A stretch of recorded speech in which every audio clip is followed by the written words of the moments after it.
Lie number one, I know who I am. That sentence is repeated so often it becomes a chant. I know who I am. It's said with confidence, sometimes even with pride, as if the self is a fixed object you can point to, catalog, and defend. But what if that's just a linguistic illusion? Philosopher Derek Parfit dismantled this idea using nothing violent or dramatic, just quiet logic. He asked a question that doesn't sound dangerous until you actually try to answer it. What makes you the same person from one moment to the next? Is it your body? No. Your cells replace themselves over time. Your brain chemistry fluctuates. Even your face changes. Is it your memories? That's fragile too. Memories are edited every time you recall them. False ones creep in. Real ones fade. And if they're the glue that holds the self together, how stable is that identity? Parfit argued that there is no deep, unchanging self, no you that stays constant. Instead, there are psychological connections, thoughts, feelings, and experiences linked together like a web. But webs can fray. Some connections disappear. Some mutate. And others never existed to begin with. So when you say, I know who I am, what are you really pointing to? A pattern? A habit? A name? None of those are permanent. None of them guarantee that the person who woke up this morning is the same as the one falling asleep tonight. And here's where it becomes disturbing. If there's no real self, then what exactly are we protecting? What are we improving? What are we mourning when someone dies? Or remembering when they're gone? You might be a different person every year, every month, even every hour, and just too close to notice. And yet society builds everything: law, punishment, loyalty, legacy, on the idea of a consistent self.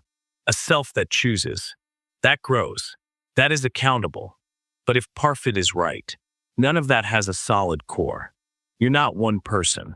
You're a shifting collection of mental states pretending to be whole. And when that illusion fades, what you're left with is a terrifying emptiness. No anchor, no center, just continuity, weak, unstable, and possibly irrelevant.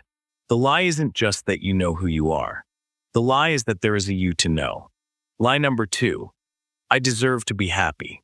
It sounds like a moral truth, a quiet affirmation you whisper when things fall apart. I deserve to be happy. But beneath the warmth of that statement lies something deeply flawed, because it assumes that happiness is a reward, that it's earned, that it's owed, that it's just out there waiting for you, like a paycheck after hard work. But the world doesn't work like that. Deserve implies justice, fairness, some kind of cosmic balancing act. But happiness isn't distributed like wages or rationed by merit. Some of the cruelest people on earth are surrounded by joy, and some of the kindest live in unrelenting sorrow. If happiness was about what you deserved, then none of this would make sense. And that's the problem. It doesn't. When someone says, I deserve to be happy, they're often trying to soothe pain, but they're also reinforcing a silent expectation that the universe is fair, or at least fair enough to deliver pleasure for pain, relief for endurance. And when that doesn't happen, the disappointment is doubled. You suffer once from the absence of happiness, and again from the betrayal of a promise that was never real to begin with. The deeper danger is psychological. If you believe happiness is something you've earned, then sadness becomes something you failed at. Every moment of emptiness starts to feel like a punishment. Every tear feels like proof that you've done something wrong. So now you're not just unhappy. You're ashamed of being unhappy. But happiness doesn't work like that. It's not a virtue. It's not a currency. It's not even stable. It's a flicker, a chemical flash in a brain that's wired for survival, not satisfaction. It comes and goes for reasons you'll never fully control. Genetics, weather, gut bacteria, random memories. You can't track it. You can't guarantee it. And no one, not you, not anyone, deserves it. This lie persists because it's comforting, because it gives pain a timeline. If you believe happiness is your due, then suffering becomes temporary. But remove that belief, and what you're left with is uncertainty. Some people might never find peace. Some people might never feel whole. And it won't be because they didn't try. It'll just be because life isn't built to make everyone happy. That's not fair. But fairness was never part of the deal. Lie number 3. Everything happens for a reason. This one doesn't sound like a lie at first. It sounds like comfort. It's what people say when something goes wrong and nothing makes sense. Everything happens for a reason. But deep down, you already know it's not true. It's a coping mechanism, a way to turn chaos into narrative, to wrap meaning around pain so it hurts a little less. But not everything has a reason. Not everything was meant to be. Sometimes your life falls apart because someone else made a careless decision, or because a random cell mutated, or because a drunk driver didn't see the light change. And to say that these things happen for a reason is to lie to yourself, because the alternative is unbearable. You want to believe there's a plan, that the suffering will shape you, that the loss will lead to something better, that the pain will one day be retroactively justified. But those are just stories we tell ourselves because we can't handle the idea that life might be meaningless, that things can break for no reason, that bad things happen and then nothing, no lesson, no closure, no compensation. If everything happens for a reason, then someone's in control. A god, a system, a cosmic justice machine. But if that's not true, then the world becomes terrifying, an engine without a driver, just spinning, blind and indifferent. And maybe that's closer to the truth. When you say, everything happens for a reason, what you really mean is, I need this to mean something. But meaning is something we project. We carve it out of raw experience like desperate archaeologists, trying to make fossils from dust. The event doesn't carry meaning. You do. And that means you can give it a reason, but it also means you can lie. Because not all pain is purposeful. Not all tragedy is transformative. Some things happen just because they happen. And if you need to believe in a reason for every horror to survive it, then maybe what you're clinging to isn't meaning, it's denial. Lie number 4. Time heals all wounds. It's repeated like scripture. Time heals all wounds. As if pain were a broken bone and the clock its medicine. But time doesn't heal. Time forgets. Time buries. Time distracts. Sometimes that looks like healing. But if you peel back the layers years later, the wound is still there, quiet, shape-shifted, waiting. Some scars don't fade. They just hide better. You smile more, cry less, start talking about it like a story instead of a collapse. But that doesn't mean you've healed. It means you've adapted. You've learned to live around the pain, to silence it with schedules, careers, marriages, children. But underneath the motion, the hurt still hums. This lie persists because it's hopeful. It makes survival feel like a timeline. If you can just hold on long enough, the suffering will dissolve. But pain isn't obedient. It doesn't follow deadlines. It doesn't care if it's been 2 years or 20. Some wounds close, some rot, and some fuse so deeply into your identity that you stop calling them wounds at all. What people often call healing is just absence of attention. You get busy. You get older. You stop telling the story. But memory isn't gone. It's dormant, triggered by a scent, a song, a hallway that looks like the one where everything ended. And suddenly, you're right back there, crying in a body that pretended it was done. The real cruelty of this lie is what it does to those who haven't healed. It makes them feel defective, broken, behind, as if pain is supposed to have an expiration date. But grief doesn't work like that. Trauma doesn't clock out. The heart doesn't heal on schedule. So no, time doesn't heal. It dulls. It erodes. It distances. But sometimes, distance just gives pain more room to echo. And when you finally hear it again, years later, it sounds exactly the same. Lie number 5. If I try hard enough, I'll be loved. It seems logical. Try harder. Love more. Give more. Eventually, they'll love you back. That belief keeps people alive in relationships that are already dead. It keeps them performing, pleasing, sacrificing. erasing themselves 1 inch at a time. But it's not true. Love is not a machine that rewards labor. It is not a transaction that obeys fairness. It is not earned. Effort does not guarantee love. Compatibility is not something you can manufacture. Chemistry isn't built. It's arbitrary. Someone can see your pain, your effort, your complete surrender, and still feel nothing. Not because you failed, but because love doesn't follow effort.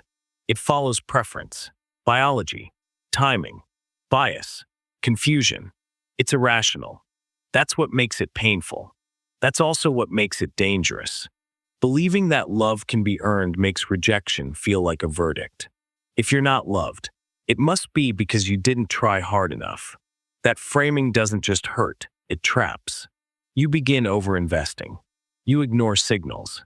You assume that if you just fix yourself, change enough, wait longer, it'll work. It won't. You can love someone completely and be invisible to them. You can become perfect in every way they asked for and still be unwanted. Not because something is wrong with you, but because love is not a reward system. It doesn't respond to obedience. It doesn't arrive on schedule. This lie creates emotional debt. You believe the more you love, the more you are owed. But people don't pay back love just because it was given. They don't love you because you deserve it. They love you if they feel it, or they don't. And that's what makes this lie cruel. It converts love into a test. When you think you're failing, but the test was rigged. It was never about you. The truth is harder. You can do everything right and still not be chosen. Because being lovable isn't the same as being loved. Lie number 6. I'm in control of my life. You make plans. You choose goals. You tell yourself it's all direction, conscious, deliberate, yours. But control is a comforting illusion. Your life is less a map and more a reaction. Your desires, behaviors, fears, they didn't begin with you. They were assigned, installed. You didn't choose your genetics. You didn't choose your parents' emotional dysfunction. You didn't choose the formative moments that taught you what love feels like. Most of your life is shaped by variables you never controlled. And yet, you believe you're steering. Even when you act, you're reacting. You say it's free will, but it's conditioning. You think you're choosing that job, that partner, that reaction, but most of it is momentum, a chain of previous experiences shaping current behaviors. You respond to internal impulses as if they were freely made. They weren't. People think they're architects. They're not. They're narrators of decisions already made in the background. And the story sounds coherent only because the brain edits out everything it doesn't want to see. You aren't writing the story. You're rationalizing it. You didn't choose your childhood. You didn't choose your first heartbreak. You didn't choose the moment your brain learned to associate attention with approval. And now, you chase things without knowing why and call it ambition. When things go wrong, you say, I should have tried harder. But maybe there was never a version of you that could have changed the outcome. Control is how people survive chaos. But surviving and understanding aren't the same. You aren't in control. You are moving inside a system too large, too old, and too fast to steer. Lie number 7. I'm a good person. It feels like an identity. Something solid. Something earned. You say it to justify, to differentiate, to feel morally anchored. I'm a good person. But what you really mean is, I prefer not to examine my capacity for harm.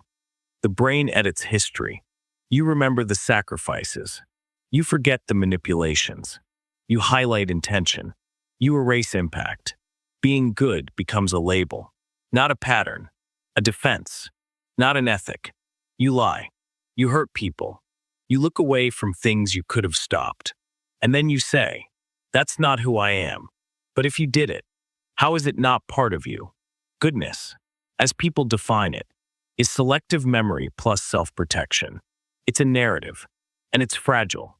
That's why you react with such force when it's questioned. Because if you're not good, what are you? But moral worth isn't binary. And identity isn't clean. You are capable of both cruelty and care. You have betrayed people and comforted them. You have ignored pain and held it. Your goodness is not a fact. It's a story you prefer. This lie survives because it keeps guilt at bay, but it also keeps accountability out of reach. You believe you're good, and so you stop asking if your goodness is real. You say, I'm a good person, but what you mean is, please don't make me look too closely. Lie number 8, I'm free to choose. You're told from childhood that freedom is your default, that your choices are yours, that you're not a puppet. But this belief, so foundational it feels like oxygen, is mostly construction. The kind of choice you think you have doesn't exist. It never did. Yes, you choose what to eat, what to wear, what job to apply for. But these are selections inside constraints you didn't choose. You didn't choose your socioeconomic class. You didn't choose your genes. You didn't choose the language you speak, the traumas that shaped your reactions, or the neural architecture that defines your temperament. By the time you begin choosing, your options have already been narrowed by forces you'll never meet. Even your desires aren't yours. You pursue what you've been rewarded for. You avoid what got you hurt. You call that freedom, but it's reinforcement. The lie isn't that you make choices. You do. The lie is that they're free. Free of conditioning. Free of fear. Free of programming. Most choices are made under pressure. Pressure to belong. To avoid shame. To escape poverty. To receive love. To not be alone. Those aren't free choices. Those are survival decisions. You want to believe you're the author of your life, but you're more often the editor of a manuscript already drafted by biology, culture, and accident. Even rebellion is often reaction, not invention. And when you try to step outside the system, to really choose freely, you often find you're only repeating a new script with different actors. This lie persists because the alternative is suffocating. If you're not free, then you're not responsible. And if you're not responsible, then what are you? A mechanism, a soft machine, reacting to pain and pleasure, just intelligent enough to narrate its actions like they were intentional. You say you're free, but you're only choosing which cage to decorate. Lie number 9, I can let go. It's a phrase repeated like prayer. Let go of the past. Let go of control. Let go of pain. But most people don't let go. They bury. They distract. They pretend. The mind doesn't release. It stores. It edits. It folds memory into behavior, tucks trauma into reflex. You don't let go. You just carry it differently. What you think of as letting go is often just emotional fatigue. You're too tired to keep holding the grief, so you suppress it. But that's not release. That's suppression. And suppression doesn't erase. It waits. It becomes subtext. It becomes reaction. It becomes silence in a moment that demands expression. Even forgiveness, the great letting go, is often performance. You say you've forgiven, but the resentment still informs how you see the world. The distrust still lives behind your politeness. You haven't let go. You've layered over. The idea that you can fully let go is rooted in a misunderstanding of memory and emotion. Your nervous system stores threat. Your body remembers before your mind does. Letting go assumes you can overrule that wiring through willpower or enlightenment. But the body doesn't respond to slogans. It responds to patterns. This lie also protects others. If you say, I've let it go, you free them from accountability. You smooth over rupture. You re-enter relationships with unresolved damage and call it maturity. But letting go is not always noble. Sometimes it's erasure. Sometimes it's betrayal of self. Sometimes it's denial in costume. The truth is colder. You don't let go. You adapt. You redirect. You reframe. But what hurt you still lives inside you. And sometimes, it still speaks. Lie number 10. I'm safe now.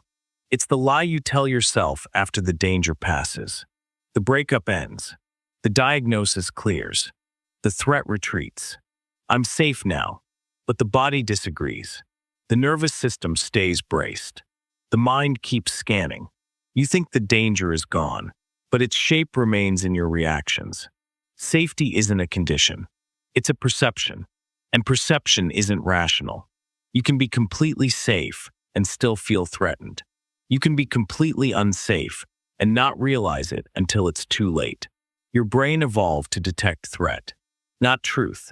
You say you're safe now, but you still flinch at certain voices. You still hesitate to trust. You still catastrophize silence. That's not safety. That's survival mode, running in the background. The real damage from trauma isn't what happened. It's what it teaches you. That safety is temporary. That calm can shatter. That love can turn. That control is fiction. Those lessons don't leave just because the situation ends. So you keep pretending. You tell yourself you're fine. You laugh at the right moments. You smile in the mirror.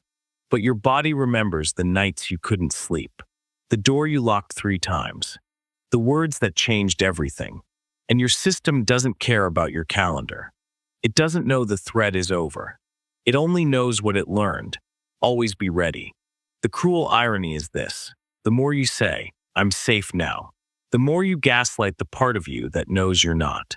And the more you ignore it, the louder it gets, until one day, safety feels like the most dangerous thing of all. You're not safe now. You're only between incidents. Lie number 11. I'm not like them. You say it in silence, in judgment, in moments where others fail publicly and you don't. I'm not like them. You think it's awareness, integrity, a moral distinction, but it's often just distance. You haven't been tested in the same way, yet. You believe your choices are signs of character, but they might only be signs of circumstance. Maybe you didn't cheat because you weren't tempted. Maybe you didn't betray because no one gave you the opportunity. Maybe you didn't lie because you didn't feel cornered. Yet, you think you're different, but you don't know what you would do in their place. You only know what you did without their pressure. This lie feeds on artificial separation. You draw lines between yourself and the addict, the criminal, the abuser. You say, that could never be me. But people who say that are often closer to the edge than they realize. Morality isn't a wall. It's a slope. And the first step feels nothing like the bottom. People don't start as monsters. They start as justifications. They start as compromises, as rationalizations. You don't wake up evil. You drift. The brain is designed to protect its own image. So it edits your behavior, reframes your decisions, suppresses contradictions. You think you're morally superior because your memory has been sanitized. But if someone had access to the full record, every impulse, every moment of cowardice, every time you looked away, how sure would you be? I'm not like them is rarely true. More often, it means I haven't yet been given the same opportunity to fail. The line between you and them? It's thinner than you think, and it moves. Lie number 12. My mind is my own. It feels sacred, personal, yours, your thoughts, your opinions, your identity. You believe your mind is the one place that's untouched. That, at the very least, your interior belongs to you. It doesn't. Your mind is the most colonized space you inhabit, influenced by billions of signals, ads, parents, media, trauma, school, repetition. Most of your thoughts didn't originate in you. They were absorbed, installed, recycled. You think you believe things because you've reasoned them through, but reasoning often comes after belief, not before. The conclusion arrives first. The justification follows. That's not logic. That's rationalization. Even your self-talk, the internal voice that claims to be you, is constructed from voices you've heard before. Teachers, caregivers, critics. It's not you talking to you. It's a composite voice, shaped by power, reward, punishment, and repetition. People spend their lives defending ideas they didn't create, chasing goals they were programmed to desire, adopting fears that aren't biologically theirs. Your mind is porous. It absorbs without consent, and yet you keep calling it private. The illusion of ownership allows systems to function. If you believed your thoughts were manipulated, You'd resist. But if you believe they're yours, you comply. Obediently.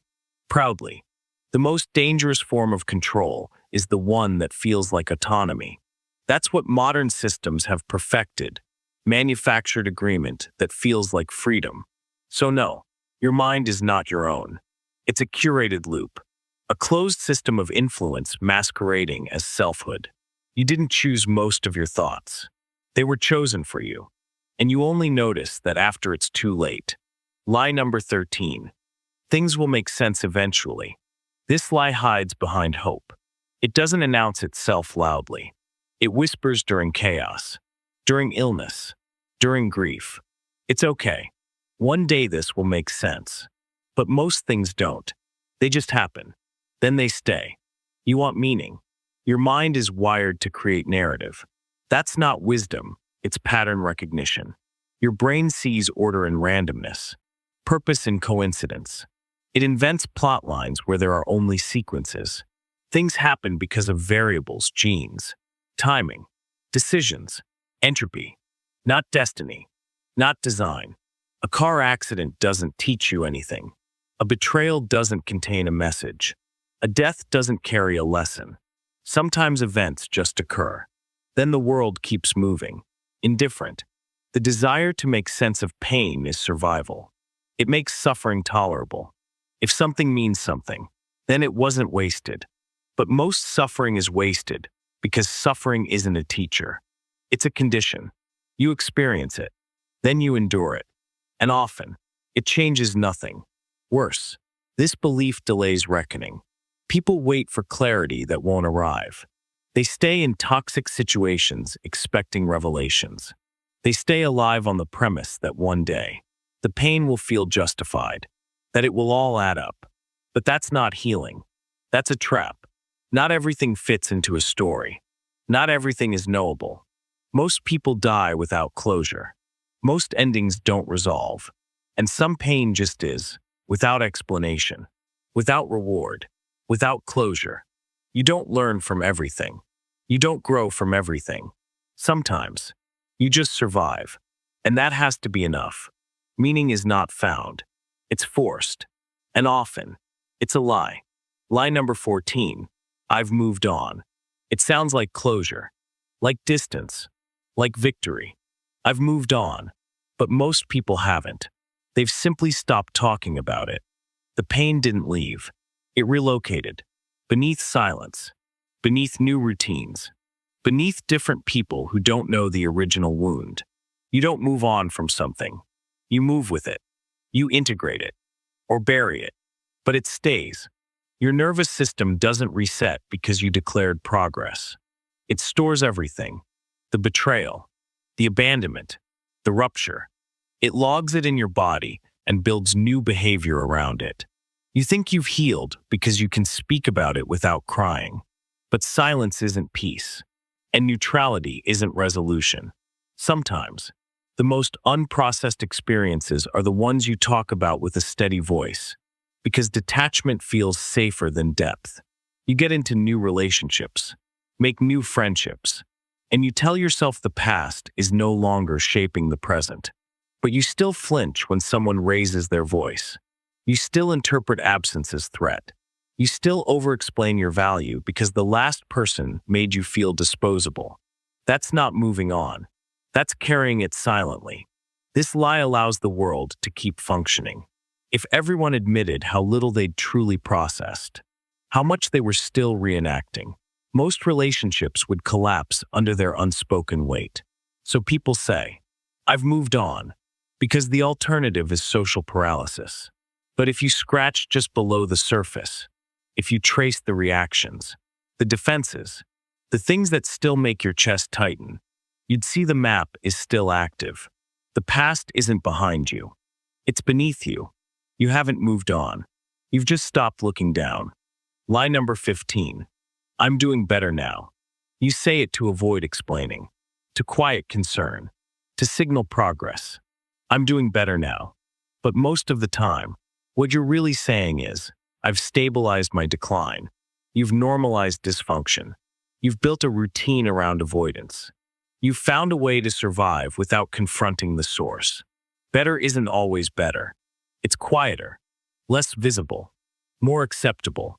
You wake up earlier. You smile more. You stop crying at work. But the internal system that led to collapse hasn't changed. It's adapted. It's made itself presentable. You're not healthier. You're just more efficient at managing distress. You've become skilled at identifying symptoms and hiding them. You know which thoughts to suppress and which behaviors look normal. That's not recovery. That's performance. The world rewards surface stability. If you show up, if you produce, if you stop making others uncomfortable, you're labeled better. But that label isn't about your well-being. It's about your function, your silence, your compliance. You may no longer be in visible crisis, but that's not the same as wellness. You've trained yourself to cope, not to understand. You've layered control over chaos. You've built a structure so the collapse is slower, less noticeable, more private. This is what people call better. But better is not the absence of breakdown. Sometimes, it's just the delay. Line number 16. They meant well. You use this line to excuse others, to soften harm, to keep the story coherent. They meant well. It's a shield you hold for the people who hurt you. Parents, partners, mentors. You want their actions to matter less because their intentions were pure. But intention doesn't negate damage. It doesn't undo harm. It doesn't make what happened less real. The truth is uncomfortable. Someone can love you and still break you. They can believe they're helping while they're traumatizing you. They can call it discipline, care, protection, and still inflict wounds that take decades to unravel. You repeat this lie not for them, but for yourself, because the alternative means facing a world where harm is casual, where pain isn't always caused by monsters, where people you depended on were reckless, unaware, or emotionally unfit, and no one intervened. Meaning well is not protection. It's not accountability. It's often a smokescreen to avoid confrontation. You use it to explain away behavior you don't want to challenge. But your nervous system doesn't care about their motives. It responds to the outcome. You flinch, not because they meant well, but because they taught your body that love comes with volatility. You shut down in arguments, not because they were right, but because their voice reminded you of powerlessness. This lie distorts justice. It makes pain negotiable. It makes trauma polite. And worst of all, it creates the illusion that you should be grateful for mistreatment, as long as it came with good intentions. They may have meant well, but you still carry what they did. Line number 17. I've learned from my mistakes. You tell yourself that every failure has made you wiser, that each mistake brought growth. That pain became insight. But that's not what usually happens. Most people don't learn from their mistakes. They rationalize them. They reframe them. They forget the parts that matter and remember the parts that preserve identity. You assume that survival equals evolution. But survival just means you continued. It doesn't mean you understood. It doesn't mean you changed.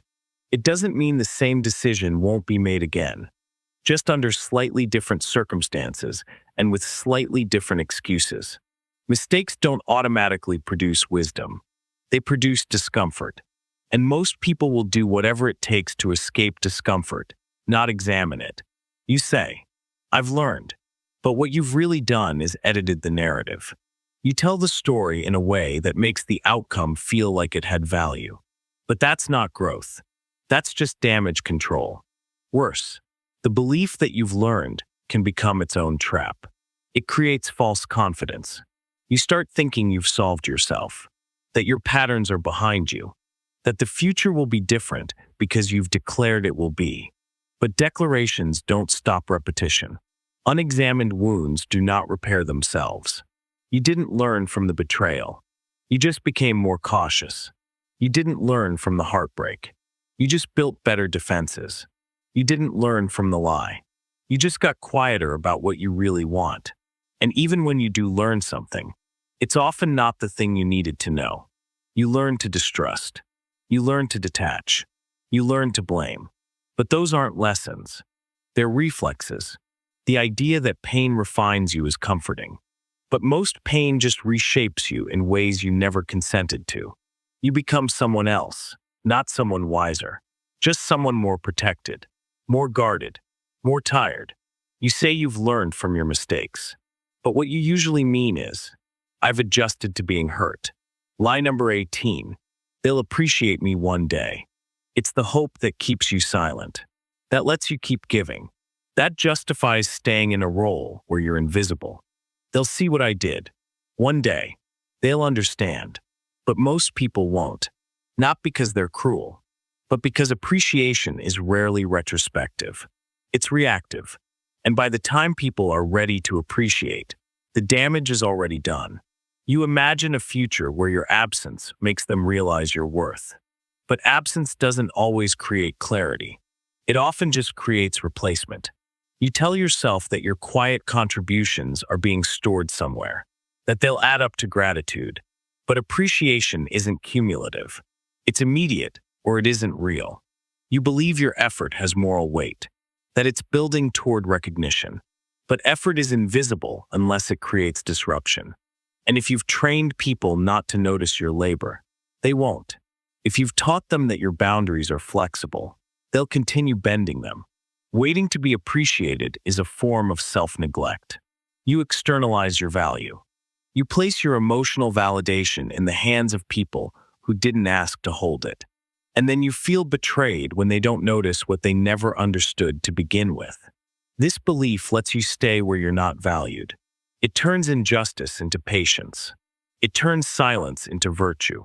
And over time, it hardens into resentment disguised as nobility. The truth is harsher. They might never see you. Not now. Not later. Not when you leave. Not even when you're gone. They might never appreciate you. And the lie is pretending that one day, that will be enough. Lie number 19. I just need more time. It sounds responsible, logical, gentle. I just need more time. Time to heal. Time to act. Time to be ready. But time isn't what most people need. Time is what they use to delay confrontation, to avoid risk, to maintain inertia under the illusion of preparation. More time doesn't fix indecision. It feeds it. It gives your fear room to build a case. It lets hesitation disguise itself as strategy. The longer you wait, the more the consequences metastasize. But you convince yourself that delay is virtue, that waiting is wisdom. You don't need more time to tell someone the truth. You need less fear. You don't need more time to leave what's harming you. You need more willingness to lose. You don't need more time to change your life. You need to accept that discomfort will be required. But the lie persists because it allows self-deception to remain ethical. You say, not yet, and call it compassion. You say, I'm not ready, and call it maturity. But readiness is often a myth. Most moments of real change happen before you're ready, because readiness was never coming. Time isn't passive. It's not waiting for you to feel safe. While you hesitate, dynamics calcify. While you prepare, the window shrinks. While you delay, the version of yourself who could have acted quietly disappears. You say you need more time, but what you're really saying is, I want the outcome without the confrontation. I want the reward without the rupture. More time doesn't save you. It just gives the problem room to spread. Line number 20. It's not that bad. You whisper it when something hurts. You say it to yourself to maintain functionality. It's not that bad. But most of the time, that's not a reflection of truth. It's a strategy to stay compliant. Because admitting the full weight of what's wrong would force action. And action carries risk. So you minimize. You compare downward. Someone else has it worse.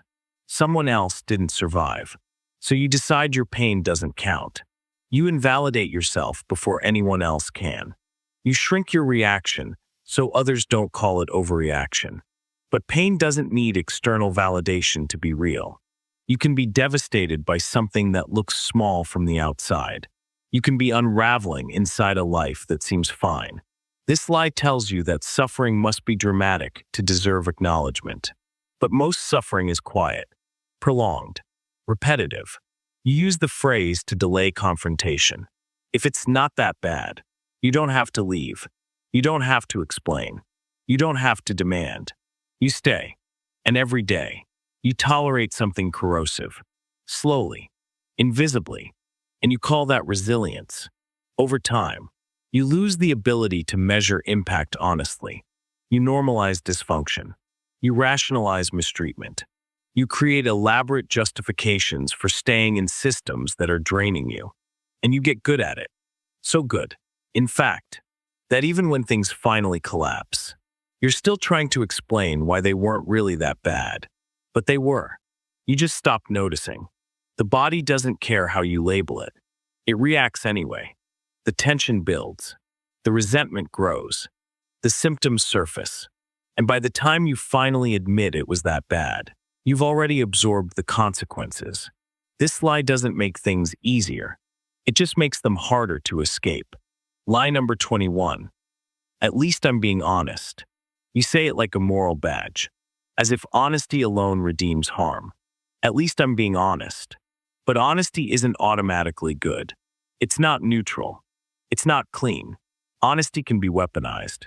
And most people who emphasize their own honesty are doing it to avoid accountability, not claim it.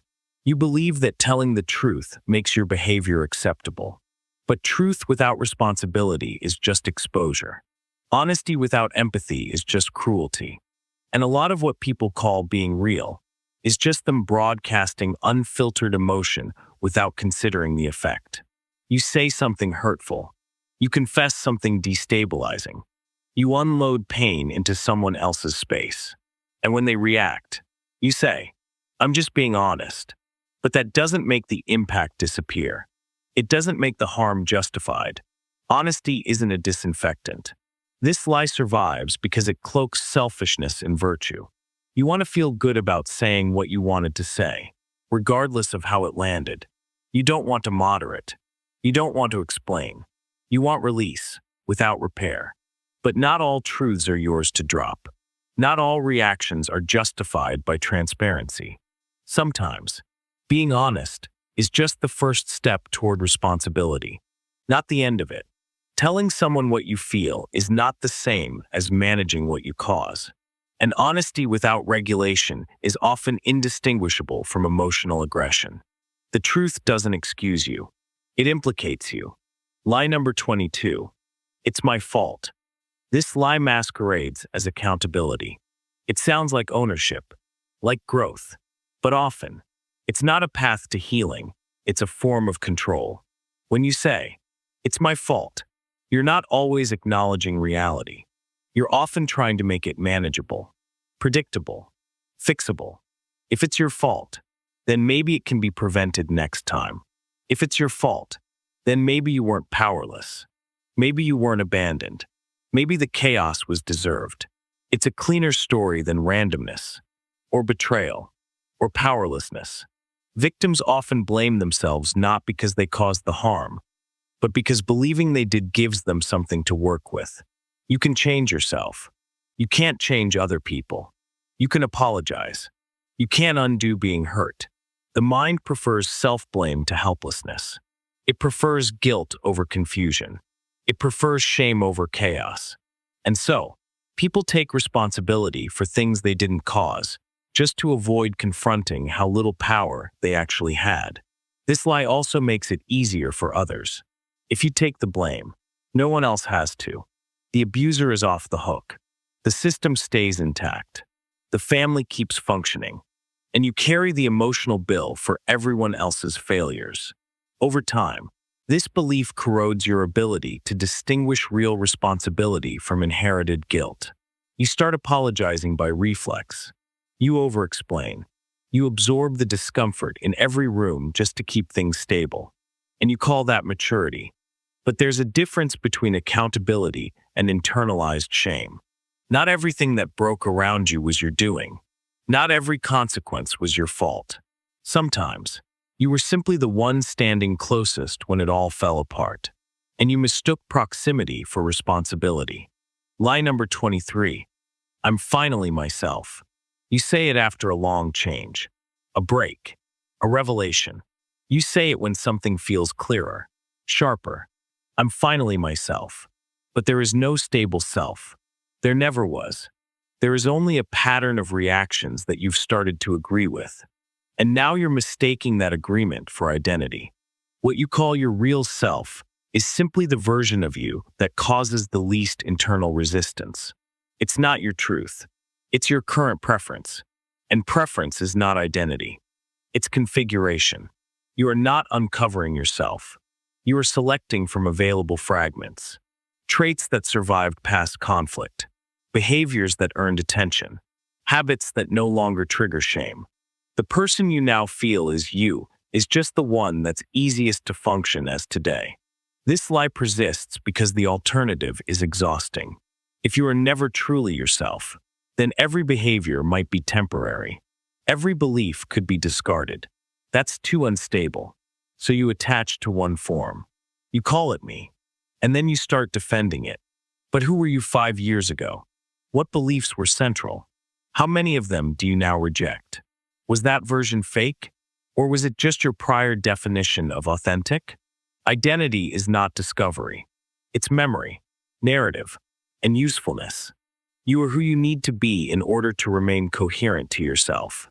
And you rewrite the past to make it look like this is where you were always heading. There is no final version.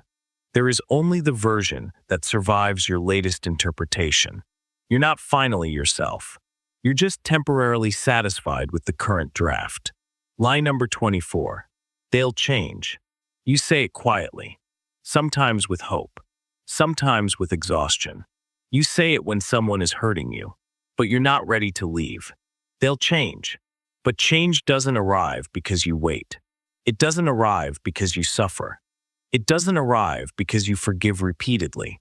Change is not a reward. It's not a timeline. It's not earned by your endurance. Most people don't change. They adjust. They apologize to stop the argument. They behave differently for a week. They modulate the tone. But the core behavior remains. Not because they're evil, because change is hard, because it requires disassembling habits that feel like survival. You think your patience will inspire transformation, but patience, when repeated without boundary, becomes permission. You're not showing them love. You're showing them what they can get away with. And they're watching, not maliciously, mechanically. You stay because you've attached moral value to your suffering. You tell yourself it's strong to wait, but it's not strength. It's bargaining. And the longer you bargain, the more you reinforce the idea that change isn't necessary, because the relationship remains intact either way. You imagine the person they could become, but that version of them only exists inside your projections. They haven't become that person, and they may never. You're relating to potential, not to reality. This lie keeps people in damaged loops. It turns years into cycles. It makes loyalty look like growth. But if they were going to change, they wouldn't need to be convinced. Waiting for change isn't hope. It's delay. Lie number 25. I'm not affected by that anymore. You say it with confidence, or detachment, or quiet pride. That doesn't affect me anymore. But detachment isn't immunity. It's adaptation. The pain didn't vanish. You just absorbed it deeply enough that it no longer surfaces on command. Your mind is skilled at hiding what it cannot resolve. When something continues to shape your worldview, but you no longer acknowledge it, you don't call it influence. You call it history. But it's still happening, just indirectly. You say you're not affected, but your behavior tells a different story. You flinch when someone raises their voice. You shut down during conflict. You seek out people who replicate old patterns. That's not freedom from the past. That's embodiment of it. This lie functions as a self-defense mechanism. If something no longer affects you, then you don't need to process it. You don't need to revisit it. You don't need to feel the parts of yourself that never healed. You can just label it done and move on. But influence doesn't end just because you declare closure. Your brain stores experiences in systems that never fully deactivate. The impact may be hidden, but it's not absent. In fact, The most dangerous experiences are the ones you no longer think about because they're still active, but invisible. Saying you're unaffected doesn't make you strong. It makes you blind to what's still shaping your behavior. The past doesn't leave. It waits. And the more you ignore it, the deeper it embeds. Lie number 26. They would never do that to me. It sounds like trust, like faith in someone's character. They would never do that to me. You say it with conviction, but it's not based on knowledge. It's based on prediction. It assumes that because someone hasn't done something yet, they never will. But behavior isn't static, and loyalty isn't permanent. It only exists until the right conditions test it. You confuse history with immunity. Just because someone hasn't crossed a boundary doesn't mean they won't.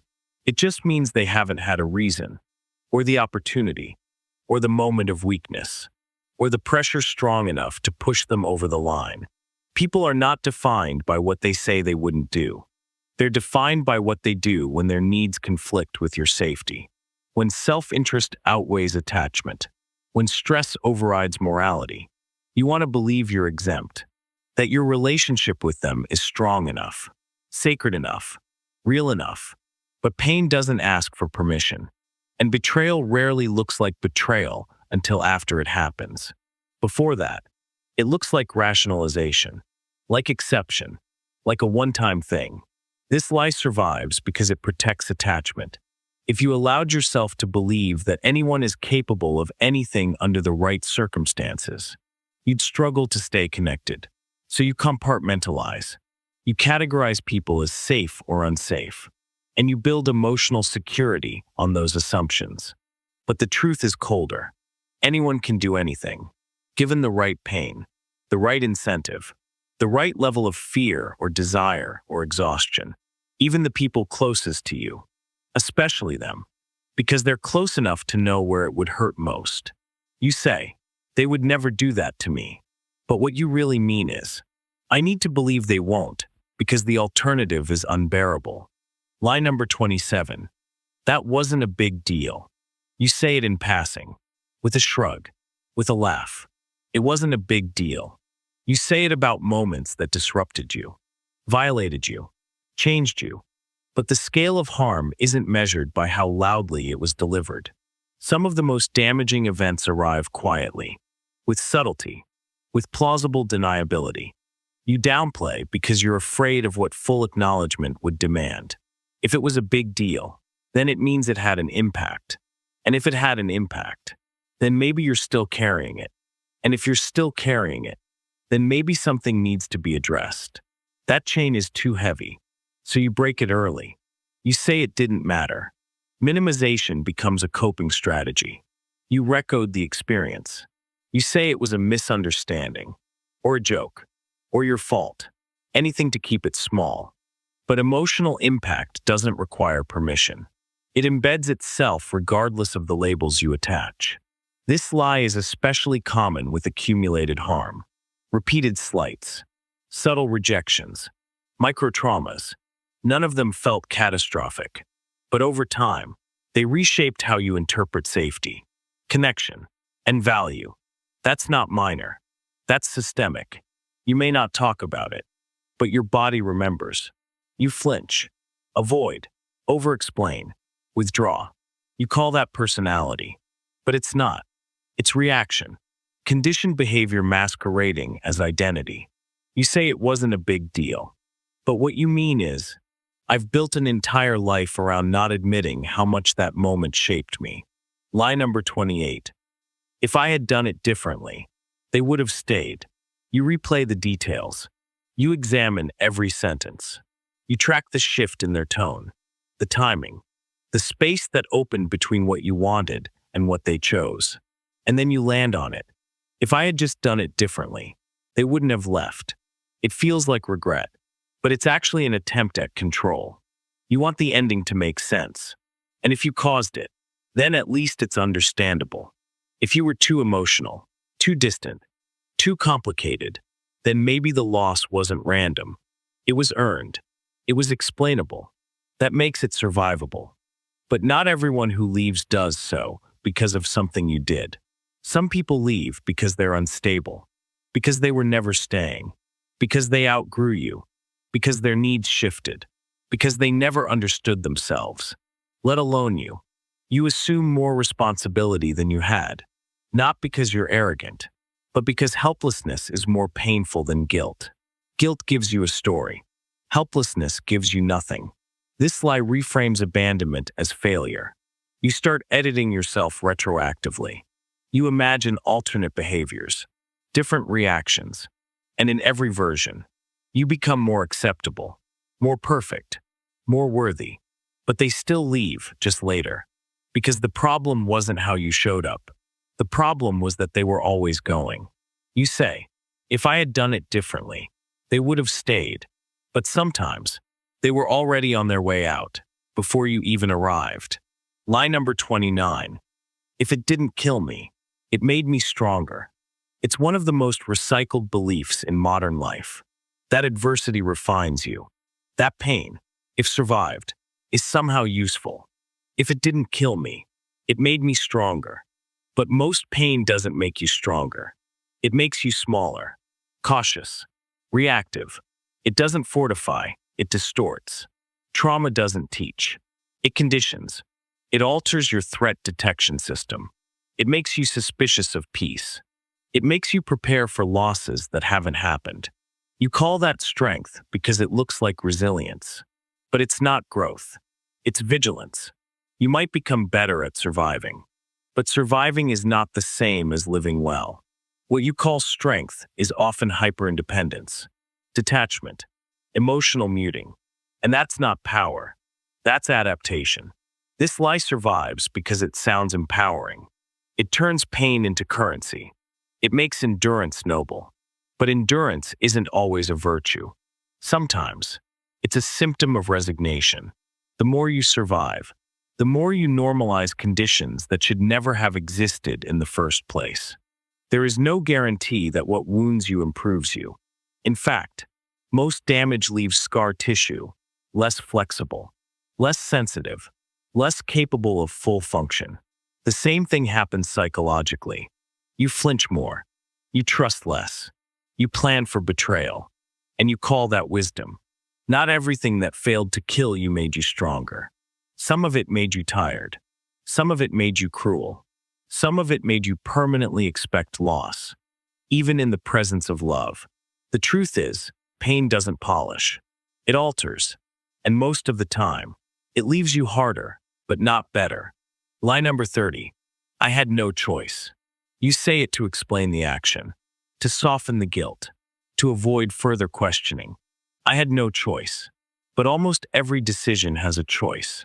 What you usually mean is, I didn't like the alternatives, or the cost of doing something else felt unbearable. But preference is not absence. Discomfort is not coercion. You believed the consequence of the other option was too painful, too risky, too exposing. So you chose the least disruptive route, and then rewrote the story to make it look like inevitability. But it wasn't inevitable. You just didn't want to pay the price of choosing differently. This lie protects your identity. Because if you had a choice, then you bear responsibility. But if you didn't, then you were simply caught in something bigger, something outside you, something you couldn't resist. That version lets you escape being the architect of the outcome. But agency doesn't disappear just because the decision was unpleasant. You stayed. You didn't speak up. You avoided conflict. You complied. You calculated that this path had fewer consequences. That's not the same as being forced. Even under pressure, even in pain, you made a selection. And every time you say you had no choice, you're not just rewriting the moment, you're rehearsing helplessness. Eventually, you forget where the original options even were. You believe your own story, and you repeat it the next time. You had a choice. You just didn't want what it would cost you. Lie number 31. At least I tried. It sounds humble, responsible, noble. At least I tried. It makes failure palatable. It reframes loss as moral effort. But trying isn't always meaningful, especially when the outcome still caused harm, especially when the damage remains. This lie transforms ineffective action into emotional insulation. You say it when nothing worked, when you fell short, when someone else was hurt by your limits. At least I tried converts that outcome into something forgivable. But forgiveness isn't built on intent. It's built on impact. You think effort counts for something, that if you cared enough to attempt, then the result shouldn't matter as much. But effort without effectiveness is not virtue. It's often projection. You feel like you gave. You feel like you did your best. But what you feel doesn't erase what you caused. This belief also prevents analysis. If trying becomes the metric for moral worth, you stop improving. You stop measuring success by reality and start measuring it by emotional exhaustion. I tried becomes synonymous with I'm done. But not all attempts are noble. Some are too late. Some are misguided. Some are performative. Saying you tried doesn't retroactively cleanse the behavior. It just makes you feel less implicated by the failure. You believe trying is what redeems you. But trying is easy to say. Results are harder to face. Trying isn't the point. What happened is. Lie number 32. They know I meant well. You say it to yourself after the damage is done. When someone pulls away. When a conversation fractures. When your actions hurt someone more than you anticipated. They know I meant well. But intent doesn't erase outcome. And other people don't have access to your intention. They only experience your behavior. You assume your motive should serve as context, that your kindness should be inferred, that your misunderstanding should be excused. But people don't feel your good intentions. They feel your tone, your pressure, your absence, your decision. And if those things created harm, your inner justification won't make it hurt less. This belief exists to protect self-image. If they knew you meant well, then maybe you're not responsible. Maybe the wound wasn't real. Maybe it was just a miscommunication. But what you call meaning well is often just wanting something to work out without navigating the complexity it requires. You gave unsolicited advice. You interfered where you weren't asked. You imposed help that wasn't needed, but it felt noble to you. And now you don't understand the distance. You thought good intention guaranteed a good result. It doesn't. More dangerously, this lie creates a blind spot. If you truly believe your intention should override their experience, you become incapable of learning from conflict. You don't change. You don't examine. You just double down on motive and expect that to shield you from consequence. Eventually, people stop confronting you, not because they've accepted your reasons, but because they've accepted your refusal to hear them. You repeat, they know I meant well, to avoid asking what they actually experienced. But they probably didn't. And if they did, it still wasn't enough. Meaning well doesn't make you right. It just makes you convinced. Lie number 33. I've already dealt with that. You say it to close the door, to end the thought before it opens something buried. I've already dealt with that. It becomes a form of psychological bookkeeping, a line item you no longer want to revisit. But most of what you say you've dealt with has only been reorganized, not resolved. You changed the language. You stopped using words like trauma or abuse. You started calling it complicated or difficult. And you took that reframing as evidence that it no longer affects you. But renaming isn't healing. It's re-narrating. You think because you journaled about it once, or cried about it twice, or went to therapy for a few months, that it's complete. But memory doesn't operate on your emotional timeline. It resurfaces without asking, through triggers you can't predict, through patterns you keep repeating, through relationships that keep falling into the same dynamic. This lie is convenient. If it's dealt with, then you don't have to feel it anymore. You don't have to explain it. You don't have to stay vulnerable. You can move on, at least externally. But the unprocessed doesn't disappear. It just retreats, until it comes back in disguise. Not as a memory, but as behavior, as avoidance, as control, as numbness. You think you've outgrown it, but what you've really done is built your life around it. And now you're calling that structure healing. What you call dealt with might just be emotionally quarantined. And if it were truly over, you wouldn't need to keep proving that it is. Lie number 34. I'm not that kind of person. It's a boundary statement, a line you draw between yourself and a behavior you find unacceptable.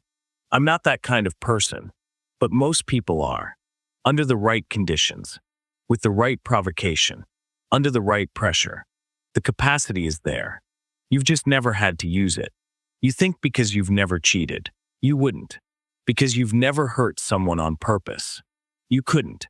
Because you've never stolen or betrayed or manipulated, you're fundamentally different from the people who have. But most morality is circumstantial. It's enforced by context, by incentives, by the fear of being caught, or judged, or losing something you care about. The opportunity hasn't existed. That's not virtue. That's insulation. This lie is protective. It allows you to believe your goodness is permanent, stable, unconditional. But you're a system, not a statue. And systems behave differently under stress. The right betrayal, the right humiliation, the right deprivation, and most people are capable of becoming unrecognizable to themselves. You say, I'm not that kind of person. But what you mean is, I haven't had to find out yet. Believing you're immune makes you careless. It makes you righteous. It makes you incapable of noticing when you're drifting toward what you swore you'd never become. Because the lie tells you the line is solid, but the line moves, and you might already be closer to it than you think. Lie number 35. That's just how life is. It's a sentence of surrender, a way to explain away injustice, dysfunction, neglect. That's just how life is. You say it when you no longer want to fight, when you've been told enough times that nothing will change, when questioning the system feels more exhausting than accepting it. But life is not inherently this way. What you're calling reality is just a configuration, an arrangement of policies, behaviors, expectations, punishments, silences. It isn't nature. It's design. Someone built this. Someone benefits from it. And you're being told to adapt. This lie functions as a sedative. It kills inquiry. It preemptively silences revolt. If you believe suffering is built into life, then no one has to be held accountable. Not the parent who failed you. Not the institution that failed you. Not the partner who manipulated you. It's not abuse. It's just life. You tell yourself it's pragmatic. That people who don't accept life on these terms are idealists or weak or naive. But realism without resistance is just compliance. You call it maturity. But what it really is exhaustion dressed up as insight. Every oppressive system is built on this lie. That the way things are is how they've always been. That hierarchy is natural. That scarcity is inevitable. That cruelty is part of order. And if you say it enough times, you start believing that fairness is a fantasy and empathy is a luxury. But what you're experiencing isn't life. It's a version of life engineered around power, reinforced through repetition, and maintained by your willingness to adapt to it instead of question it. You say, that's just how life is. But what you really mean is, that's what they told me it has to be. Lie number 36. I wouldn't fall for that. You say it when you hear about manipulation, about cults, about scams, about abuse. I wouldn't fall for that. You imagine you're too smart, too aware, too skeptical. But susceptibility isn't about intelligence. It's about timing, emotional availability, desperation, isolation, repetition. The people who fall for things don't do so all at once. They don't join on day 1. They join on day 37, after being made to feel seen, needed, or chosen. They don't get scammed because they're stupid. They get scammed because the promise felt like hope during a vulnerable moment. You think you're immune because you haven't experienced the precise blend of emptiness and pressure required. But the right message at the right time could move you. The right voice, combined with exhaustion, could redirect your thinking. The right reward, framed in the right scarcity, could override your caution. This lie is what keeps manipulation invisible. It allows systems to continue unnoticed. Because everyone assumes they'd spot it, that only others are deceived. So when it happens, no one admits it. They rationalize. They double down. They protect the illusion that they were always in control. But no one is fully in control. Not in every moment. Not under the right emotional weather. And most manipulation works not because it's hidden, but because the target wants it to be true. You say, I wouldn't fall for that. But what you mean is, I haven't yet needed something badly enough to believe it. Line number 37. It's too late to change now. You say it as a conclusion, not out loud, always. Sometimes it's just underneath the routine, the way you avoid new experiences, the way you rehearse the same apology without saying it. It's too late to change now. It sounds reasonable, but it's a decision disguised as limitation. Change doesn't become impossible. It becomes unfamiliar, expensive, emotionally inconvenient. You already built your identity on certain defaults. You've already committed to being a particular version of yourself in front of others. Changing would mean rewriting all of that, and that feels like erasure. So instead, you build a life around permanence. You say you don't like learning new things, that you're not that kind of person, that you missed the window. But what you've really missed is permission. And instead of asking for it, you declare the opportunity expired. This lie is self-protection. It reframes fear as finality. It lets you avoid failure by pretending you're beyond the point where effort matters. That way, you never have to test the possibility that you might fail again. You keep your dignity, even if it costs you progress. But what's really happening is inertia, not inability. You've repeated the same pattern long enough that stopping feels like betrayal. Not of others, of yourself. It's not too late. It's just unfamiliar now. And unfamiliarity feels dangerous when comfort has been renamed survival. You say it's too late to change. But what you mean is, I've become too good at staying the same. Line number 38. I don't care anymore. You say it to end a conversation. You say it to yourself when something continues to hurt but hasn't changed. I don't care anymore. But most of the time, you do. You care enough to say it. You care enough to think about it. You care enough to keep it on your mind long after you've declared it dead. What's really happened is not detachment. It's exhaustion. The mind interprets chronic disappointment as futility. So you cut emotional costs. You stop reacting not because the feeling is gone, but because it no longer feels worth expressing. The pain doesn't leave. It recedes into behavior, into tone, into patterns that look like indifference but are really unresolved loops. You tell yourself this is growth. That numbness is maturity. But what you're calling strength is often adaptation to neglect. You didn't stop caring. You stopped hoping it would matter. This lie protects you from appearing vulnerable.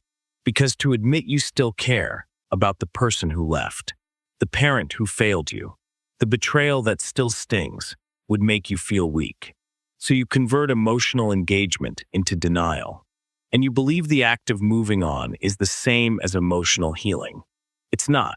When someone says they don't care anymore, what they usually mean is, I don't want to care anymore. The distinction matters. Because apathy isn't a decision. It's a collapse. And that collapse leaves damage behind. Eventually, the residue of that undeclared caring shows up elsewhere. In distance, in contempt, in decisions that appear impulsive, but are reactions to things you swore you were over. You avoid what reminds you. You attack what triggers you. You shut down when people ask questions too close to the original wound. You think saying you don't care makes you free. But all it really does is interrupt the feedback loop. The pain is still there. It's just no longer allowed to speak. You care. You just buried it deep enough to pretend otherwise. Lie number 39. That's just the way I think. You say it when your beliefs are questioned, when your behavior is challenged. That's just the way I think.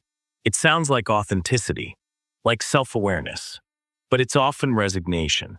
What you're calling thought is usually repetition. You didn't invent your worldview. You absorbed it. The way you think was shaped long before you could question it. By family, by fear, by punishment and approval. And now you defend it as though it were a conscious position. But most beliefs are reflexive. Most convictions are architecture built by someone else. All you did was inherit it and stop asking why. This lie becomes a shield. It stops introspection. If the way you think is permanent, you're no longer obligated to examine it, no longer expected to adapt. It becomes your excuse to avoid the discomfort of intellectual change. And when someone challenges you, you don't listen. You defend.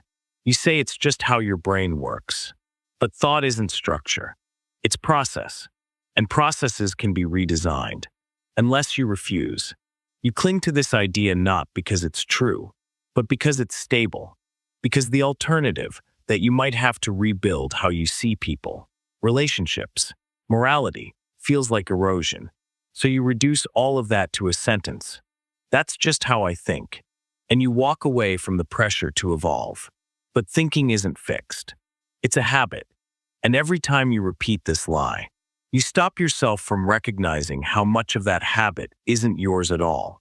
Lie number 40. I've accepted it. You say it when you're tired of fighting reality. When something happened that cannot be reversed. When someone hurt you and they're not going to apologize. I've accepted it. But acceptance isn't something you say. It's something you do. And most people never get there. They just stop talking about it. You say you've accepted the loss, the betrayal, the injustice. But what you've really done is closed the emotional tab without checking the balance. The feeling never resolved. It just faded into silence. Acceptance is not detachment. It's integration. But what most people call acceptance is abandonment. You gave up trying to understand. You stopped needing closure. But that doesn't mean the wound closed. It just became familiar. This lie helps you remain socially functional. It lets you participate in conversations without breaking. It lets you smile while remembering. It lets you say, it is what it is without unraveling. But that's not healing. That's rehearsed disconnection. You think saying, I've accepted it proves strength. But often, it's a shortcut, a way to stop being questioned, a way to stop feeling pathetic, a way to shield yourself from the idea that you may still be stuck. You didn't accept it. You just learned to carry it quietly enough to be left alone. Lie number 41. That wasn't me. People say this after they lash out, after they manipulate, after they act in a way they didn't expect of themselves. That wasn't me. But it was. It didn't come from someone else. It came from your mouth, your hands, your instincts. You want to separate yourself from it. But the truth is that the version of you capable of doing that thing already existed. It was just dormant until it wasn't. The desire to disown behavior is natural. It protects your identity. It preserves the illusion of consistency. Because if that was you, then maybe you're not who you thought. Maybe you're not only kind, or rational, or fair. Maybe your character isn't fixed. Maybe it's conditional. Most people believe in a core self, a baseline morality, a personality that doesn't waver. But what you call you is mostly a collection of reinforced behaviors that emerge under typical conditions. Under stress, deprivation, or rejection, those behaviors fracture. The self reveals its instability. And when that happens, you say, that wasn't me. But that's not honest. It was a version of you. Not one you like. Not one you expected. But one that was always structurally possible. People are not singular. They are layered. They are contradictory. They are unstable systems maintaining temporary coherence. The self you prefer is the one that behaves within tolerable limits. But the other versions don't disappear. They wait. Saying it wasn't you doesn't make the consequences go away. It just delays the need to integrate what happened. The only honest version of this statement would be, that was a part of me I've been trying not to look at. Lie number 42. They're just jealous. You tell yourself this when someone criticizes you, when someone pulls away, when someone stops clapping for your victories. They're just jealous. It's a clean explanation. Simple, dismissive, emotionally useful, but usually wrong. People criticize for many reasons: disappointment, resentment, unmet expectations, boundary violations. Reducing it to jealousy lets you ignore all of them. It protects your image at the expense of truth.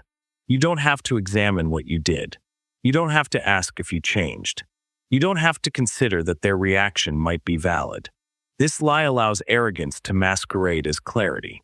It turns discomfort into envy. It lets you recast pain as pettiness. You keep your status. You keep your ego.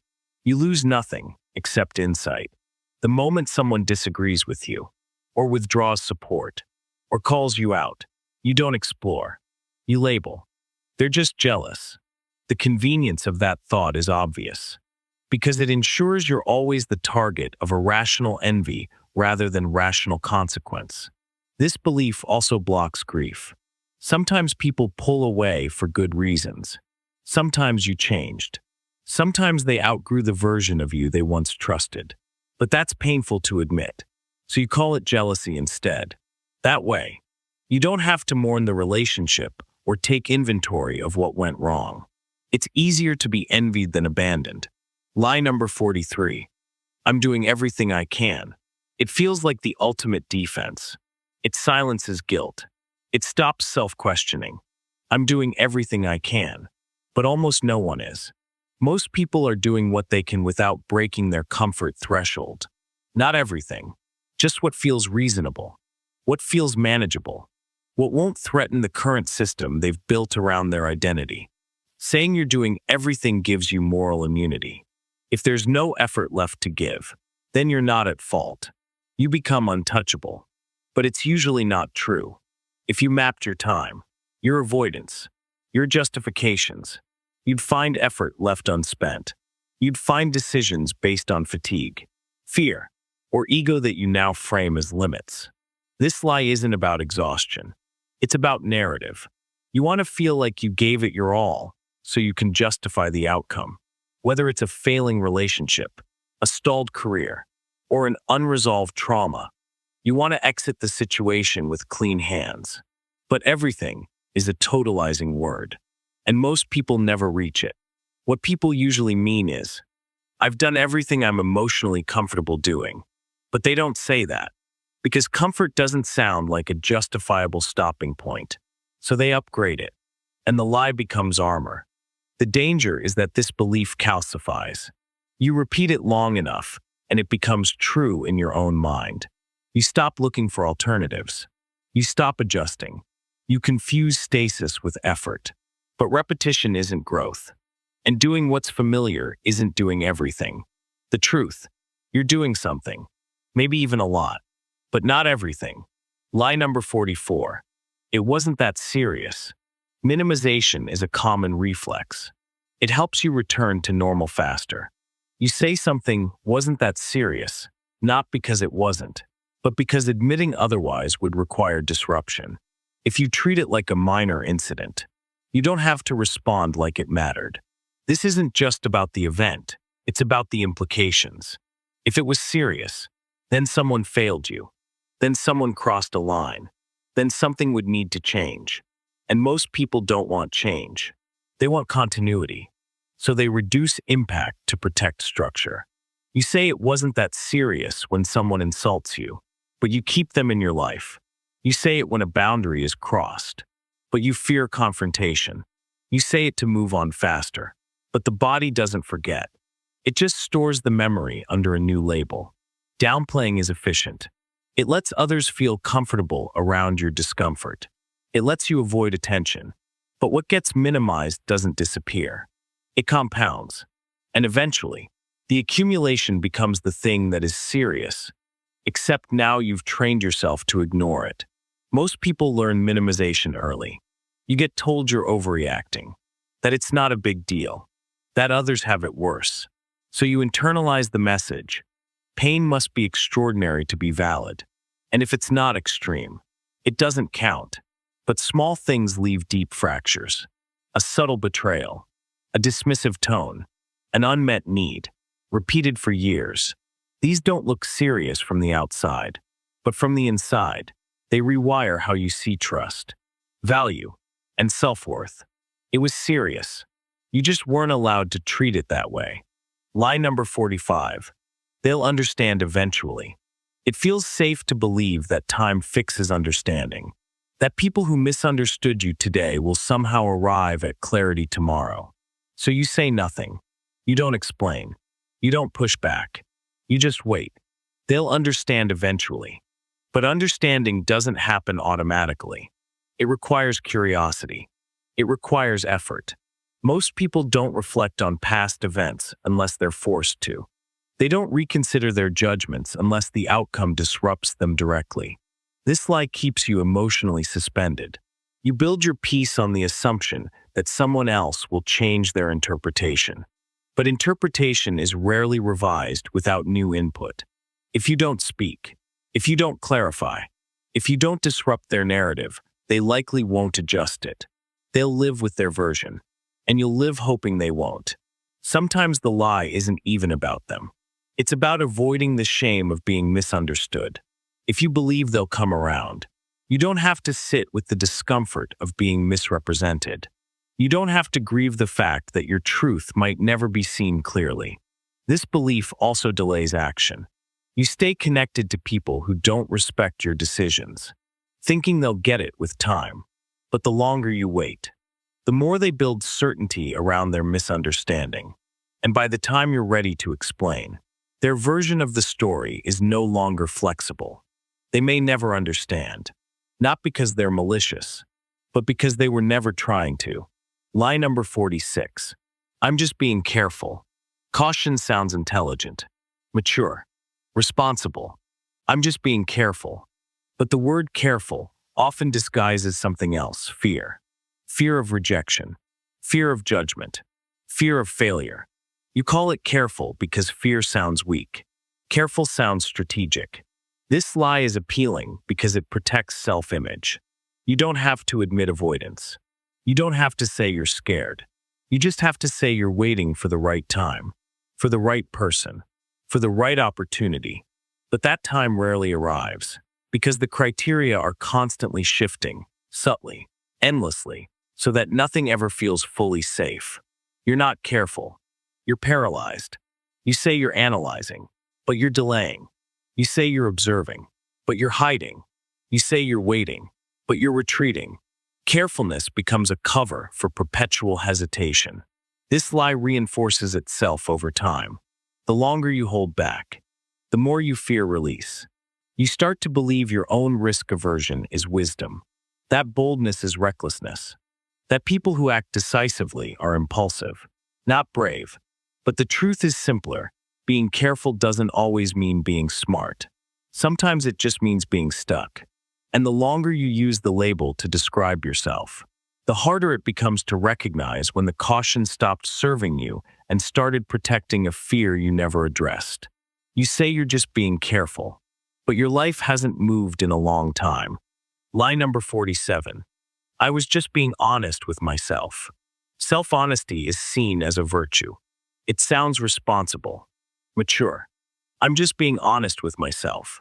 But what most people call honesty is often just internal punishment dressed up as insight. It's not truth. It's judgment. Not clarity, but harshness. You tell yourself you're being honest when you say you're not good enough, when you rehearse your flaws, when you relive every failure. You call it realism, but it's not. It's a narrative built out of fear, shame, and confirmation bias. You select facts that support your lowest view of yourself and ignore the ones that contradict it. This lie survives because it feels noble.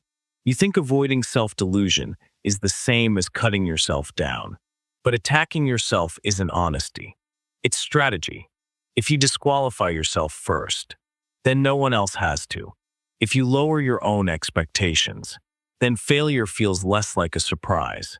You use being honest as preemptive self-defense. Sometimes, what you're calling honesty is just resignation. You say you'll never change, never succeed, never be chosen, not because it's true, but because it's safer to believe it's already decided than to try and risk being wrong. And because it comes from inside your own head. It sounds convincing. It sounds wise. But inner speech isn't inherently accurate. The voice in your head was shaped by what you were told, how you were treated, and what you learned to expect. It reflects history, not truth. Telling yourself you're being honest doesn't make what you say real. It only makes it harder to question the damage you're doing in the name of clarity. Lie number 48. They wouldn't lie to me. Trust is easy to idealize. You think people you care about will tell you the truth. That closeness makes deception less likely. They wouldn't lie to me. But most lies don't come from malice. They come from avoidance, from fear, from the inability to deal with your reaction. People lie to you because it's easier than telling you what they think, because they don't want confrontation, because they've learned that honesty costs more than silence. They don't always lie to hurt you. They lie to preserve themselves, or the relationship, or the image they want you to have of them. You say they wouldn't lie because you need to believe that, not because the evidence supports it, but because the alternative would break too much trust to continue. So you convince yourself the signs don't mean anything. You ignore the tone, the contradiction, the way the story shifts slightly each time it's told. Believing someone won't lie doesn't make them honest. It just makes you less likely to notice when they aren't. And the closer someone is to you, the more motivated they are to keep things hidden. Because the cost of your disappointment is higher. Because they've seen how you react. Because they'd rather control your perception than face your anger. The lie isn't that they're honest. The lie is that you'd know if they weren't. Lie number 49. I've always been this way. It's a sentence you use to solidify identity. I've always been this way. It makes your behavior feel fixed. It makes your habits seem biological. But most of what you are was constructed, reinforced, practiced, not discovered, installed. You weren't born withdrawn or loud or cold or anxious. You adapted. You copied. You learned what got rewarded and what got ignored. And over time, you forgot you were adapting. You mistook performance for personality. This belief prevents change. If you've always been this way, then there's nothing to question, no pattern to investigate, no alternative version to imagine. It makes your decisions feel inevitable. But inevitability is just repetition with memory loss. You claim constancy because it feels stable. But what you're calling always is just the earliest moment you can remember being that way. The truth is, identity started forming before you could record it. You've forgotten the rewrites. But they happened. This lie gives you a way to avoid discomfort. You don't have to take responsibility for how you show up. You don't have to learn a new way of interacting. You can blame it on how you are. But there's no solid self beneath the behavior. There's only momentum. You weren't always like this. You just stopped noticing when you became someone else. Lie number 50.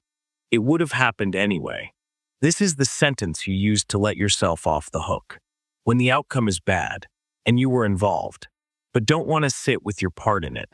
It would have happened anyway. You say it to remove causality. To pretend your action or inaction was irrelevant. But almost nothing just happens. Events emerge from layers of behavior, pressure, choice, omission. Most outcomes are built, not destined. Saying it would have happened anyway is a way of denying contribution without denying the event. It's strategic detachment.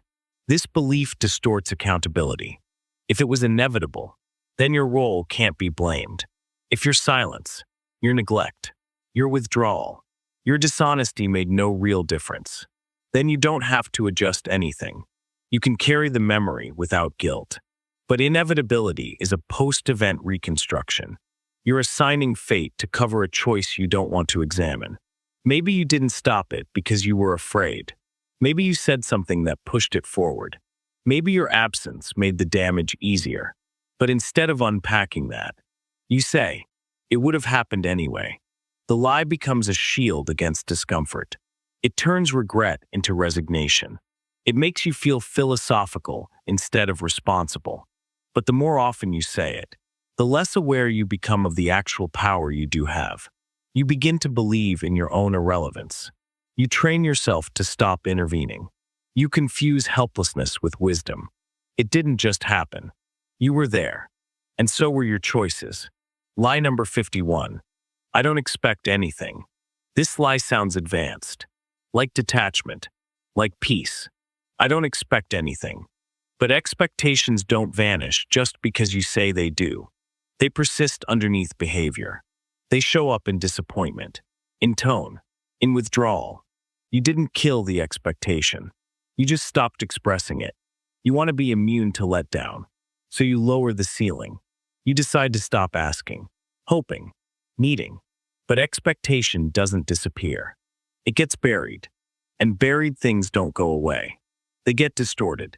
This belief turns you into a silent negotiator. You still want something, attention, loyalty, effort, but you've told yourself you don't. So when it doesn't come, you act unfazed. But internally, you're keeping score. Internally, you're punishing people for breaking a contract they never knew they signed. This lie also allows others to fail you without consequence. Because if you didn't expect anything, you can't hold them accountable. But that's not grace. That's erasure. You're removing your own needs from visibility just so the disappointment doesn't have to be named. It's not that you don't expect anything. It's that you're too used to not getting it. And you've reframed that absence as strength. You expect. You just don't express. Lie number 52. That's just how they are. You say this when you're tired. When someone hurts you in a way that's too familiar to confront. That's just how they are. It's a surrender. Not of understanding, but of effort. You don't mean it with insight. You mean it with exhaustion. The sentence functions like a wall. It ends the discussion.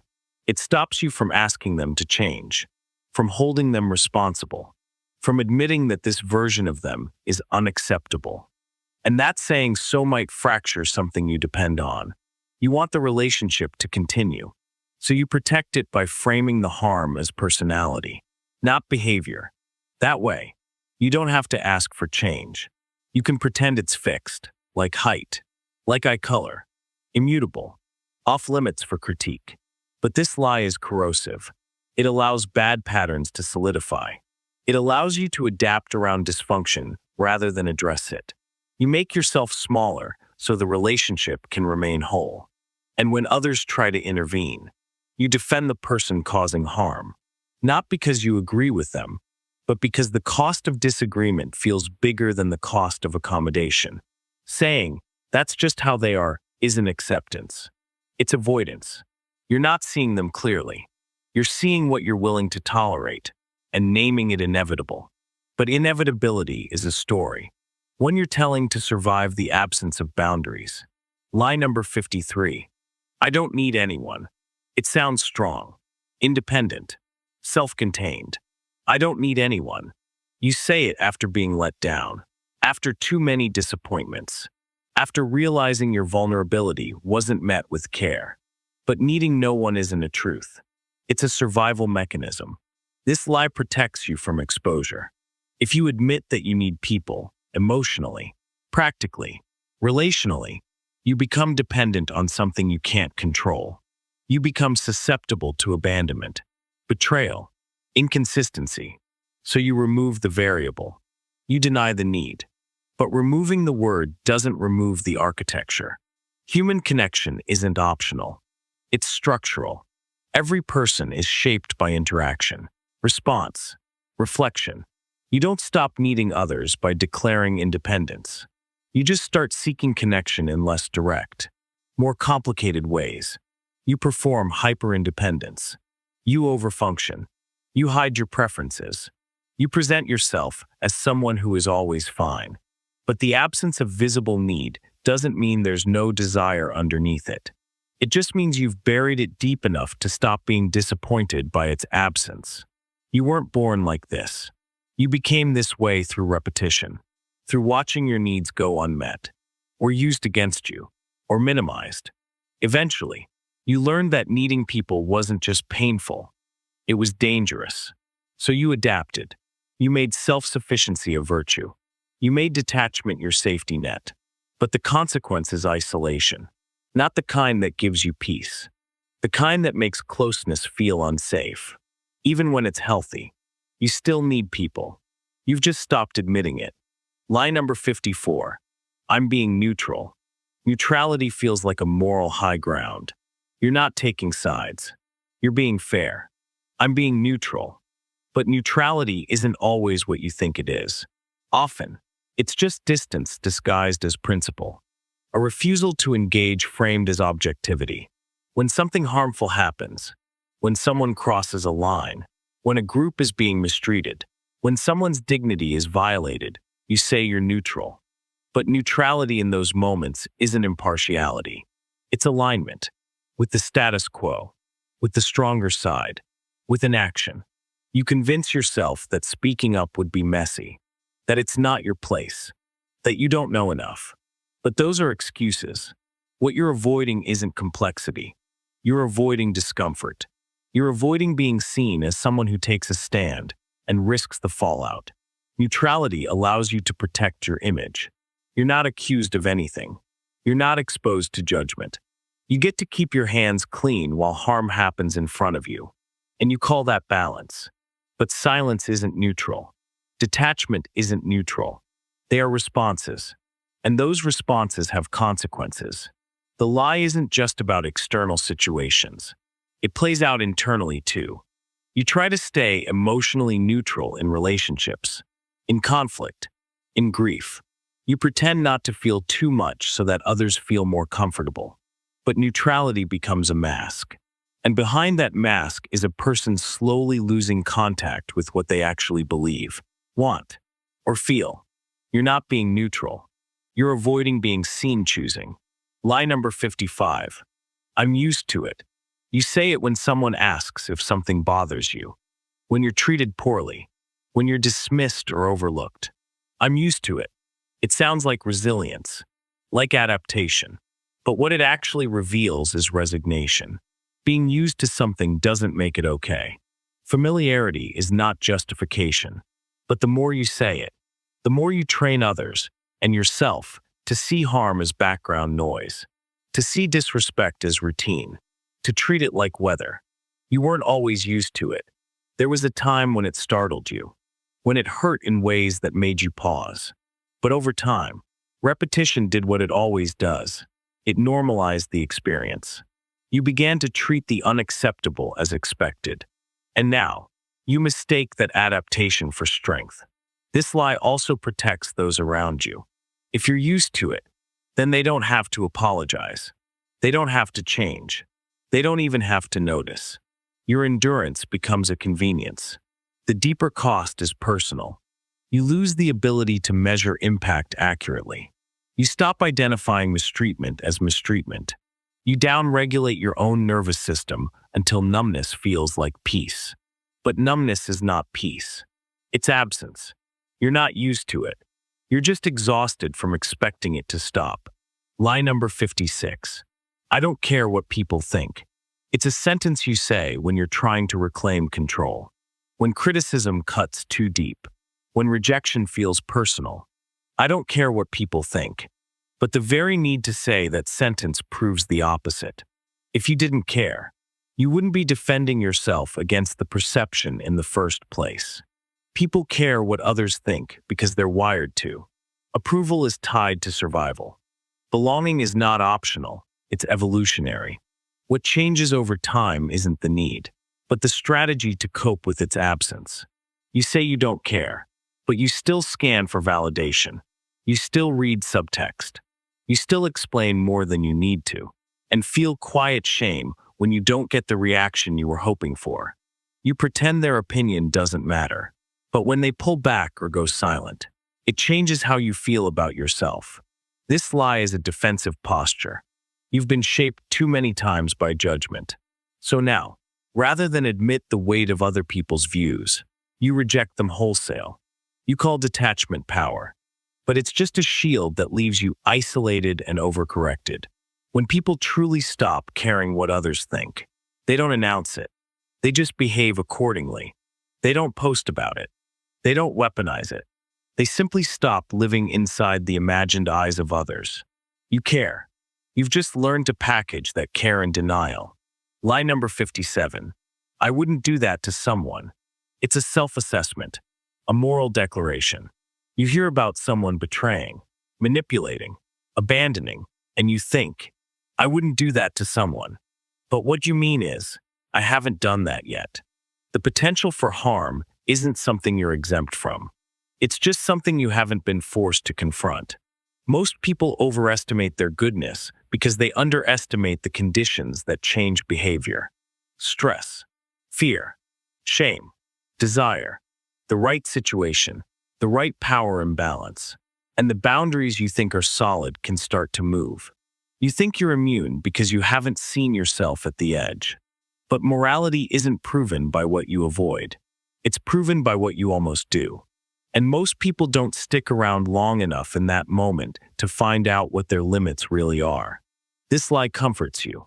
It creates distance between you and those kinds of people. But people don't become unrecognizable all at once. They compromise. They justify.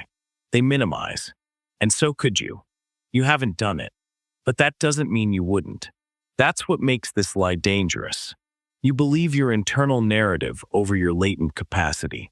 You make your character into a fixed story, when in truth, it's just a list of things you haven't had to choose under pressure. You wouldn't do that to someone. Maybe. Or maybe you haven't had to yet. Lie number 58. That's just my personality. You use it to stop the conversation, to explain your withdrawal, to justify your reaction. That's just my personality. But personality isn't static. It's not a shield. It's a set of practiced reactions that got you results. You weren't born like this. You became like this. And now you defend it as permanent. You act cold and say it's because you're just not emotional. You over-explain everything and say it's because you just like control.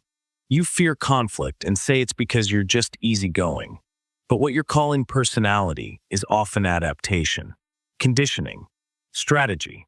Labeling your behavior as a trait gives you permission to stop interrogating it.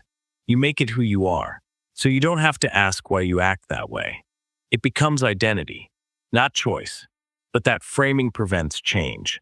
If this is who you are, then you can't be expected to grow beyond it. You start to resent people who ask for different versions of you. You say they don't accept the real you.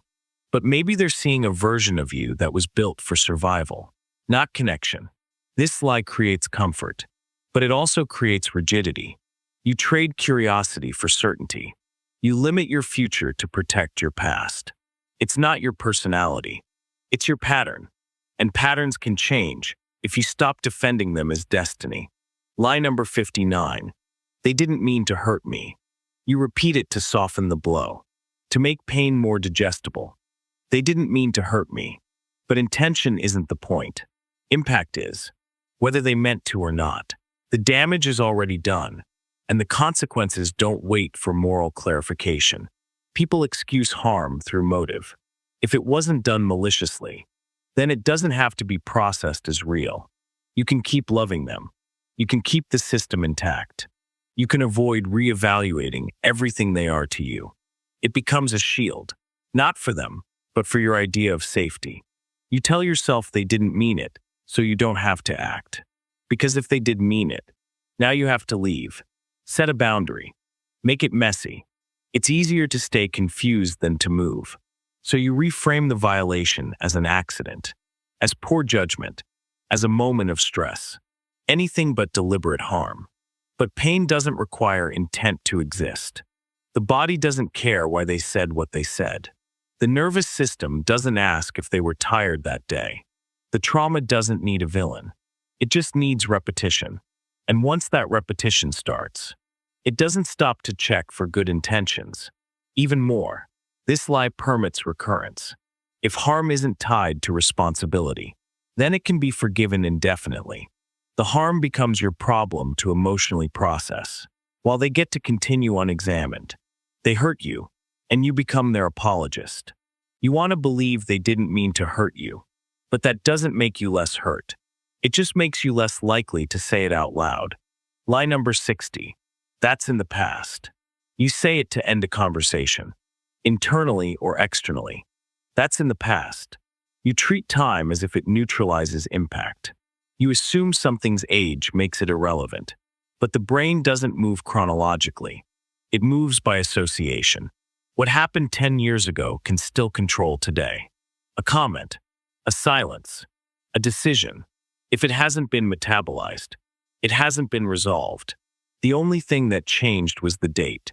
You say the past is over because you're tired of its weight, or because someone else is tired of hearing about it. You start to frame remembering as dwelling, and pain as immaturity. You punish yourself for what you still feel. So you recast it as old, and call that closure.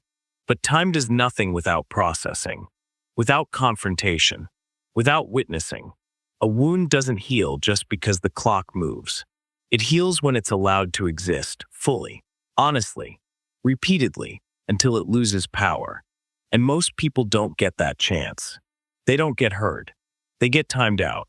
So they call it the past. But it still leaks into reactions, into avoidance, into relationships where present conflict is really just recycled survival strategy.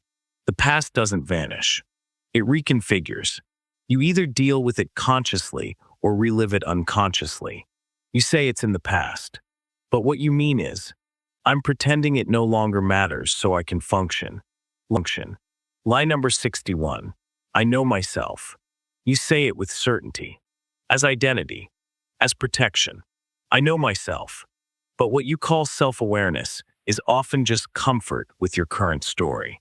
You've rehearsed it so many times it feels like fact. But familiarity is not accuracy. Knowing yourself isn't just recalling patterns. It's questioning them. And most people don't. They repeat what worked, or what was rewarded, or what hurt the least. They build a self out of reactions, and then defend it as truth. But the mind filters out contradictions. It highlights what confirms identity and hides what disrupts it. You say you're not jealous, and ignore the tension you feel when others succeed. You say you're rational, and dismiss the impulses you bury. You say you're not like your parents, and fail to notice how closely you mimic their defense mechanisms.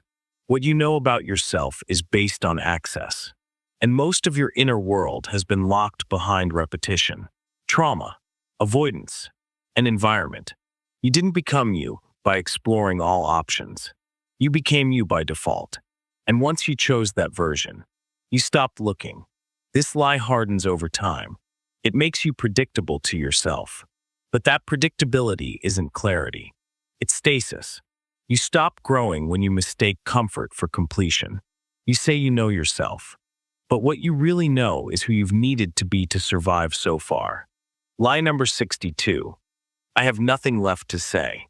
Sometimes it's not true silence. It's withdrawal disguised as peace. You say, I have nothing left to say. But what you mean is, I've stopped believing it will make a difference.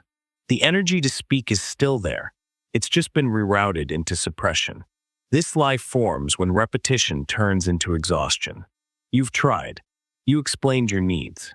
You told them how something made you feel. But the words didn't move anything. The apologies didn't come. The understanding stayed partial. Eventually, silence seemed more productive than expression. At least silence couldn't be misinterpreted. But saying you have nothing left to say is often a form of surrender. Not the kind that feels clean, the kind that leaves residue. Conversations don't really end, they get absorbed. Into the body, into muscle tension, into sudden flashes of resentment. The unsaid doesn't evaporate. It stores. And over time, this lie hardens. You begin to mistake suppression for strength. You call it being over it.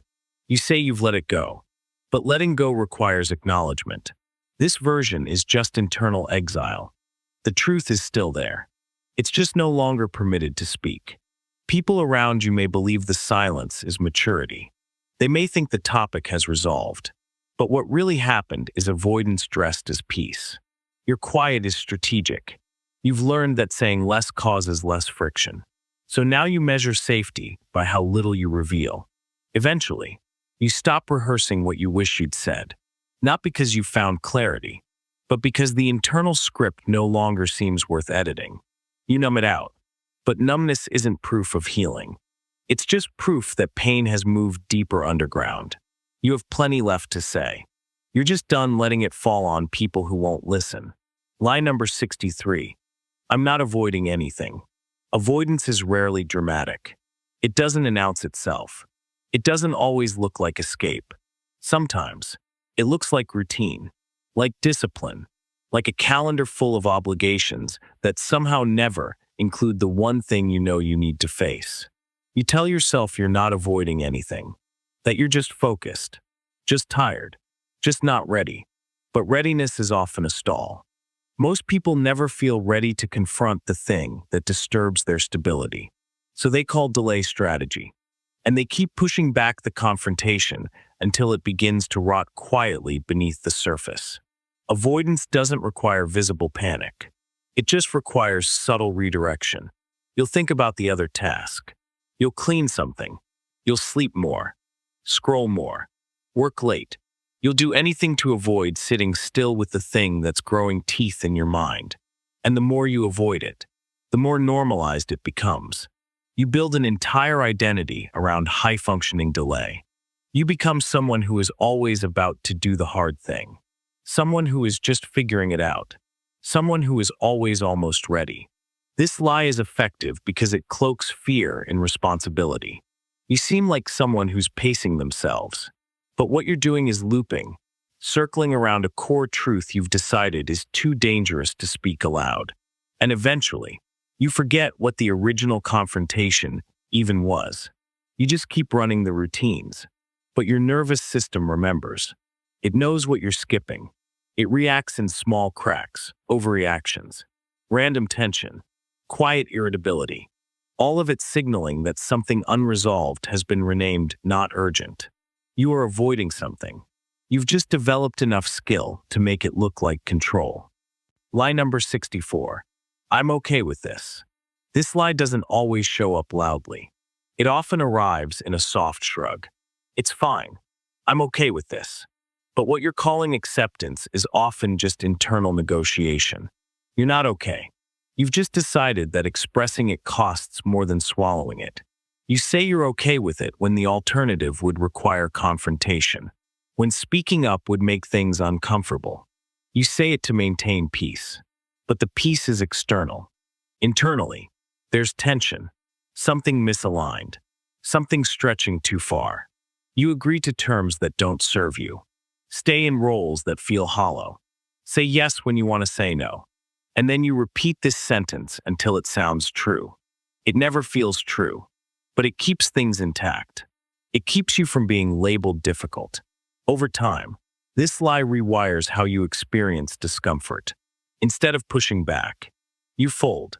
Instead of resisting, you shrink. You call it maturity.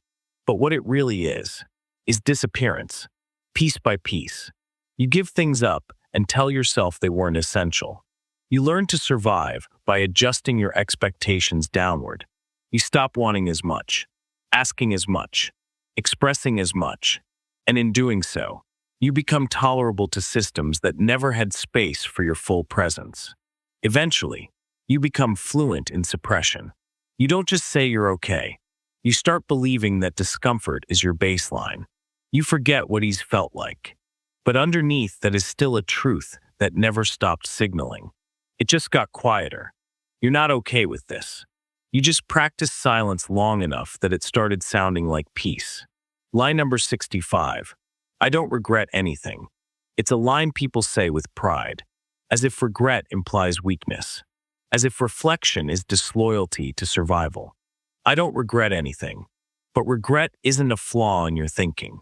It's a function. It exists to help you correct, not collapse. You say you don't regret anything because you want to believe everything served a purpose. That pain was meaningful.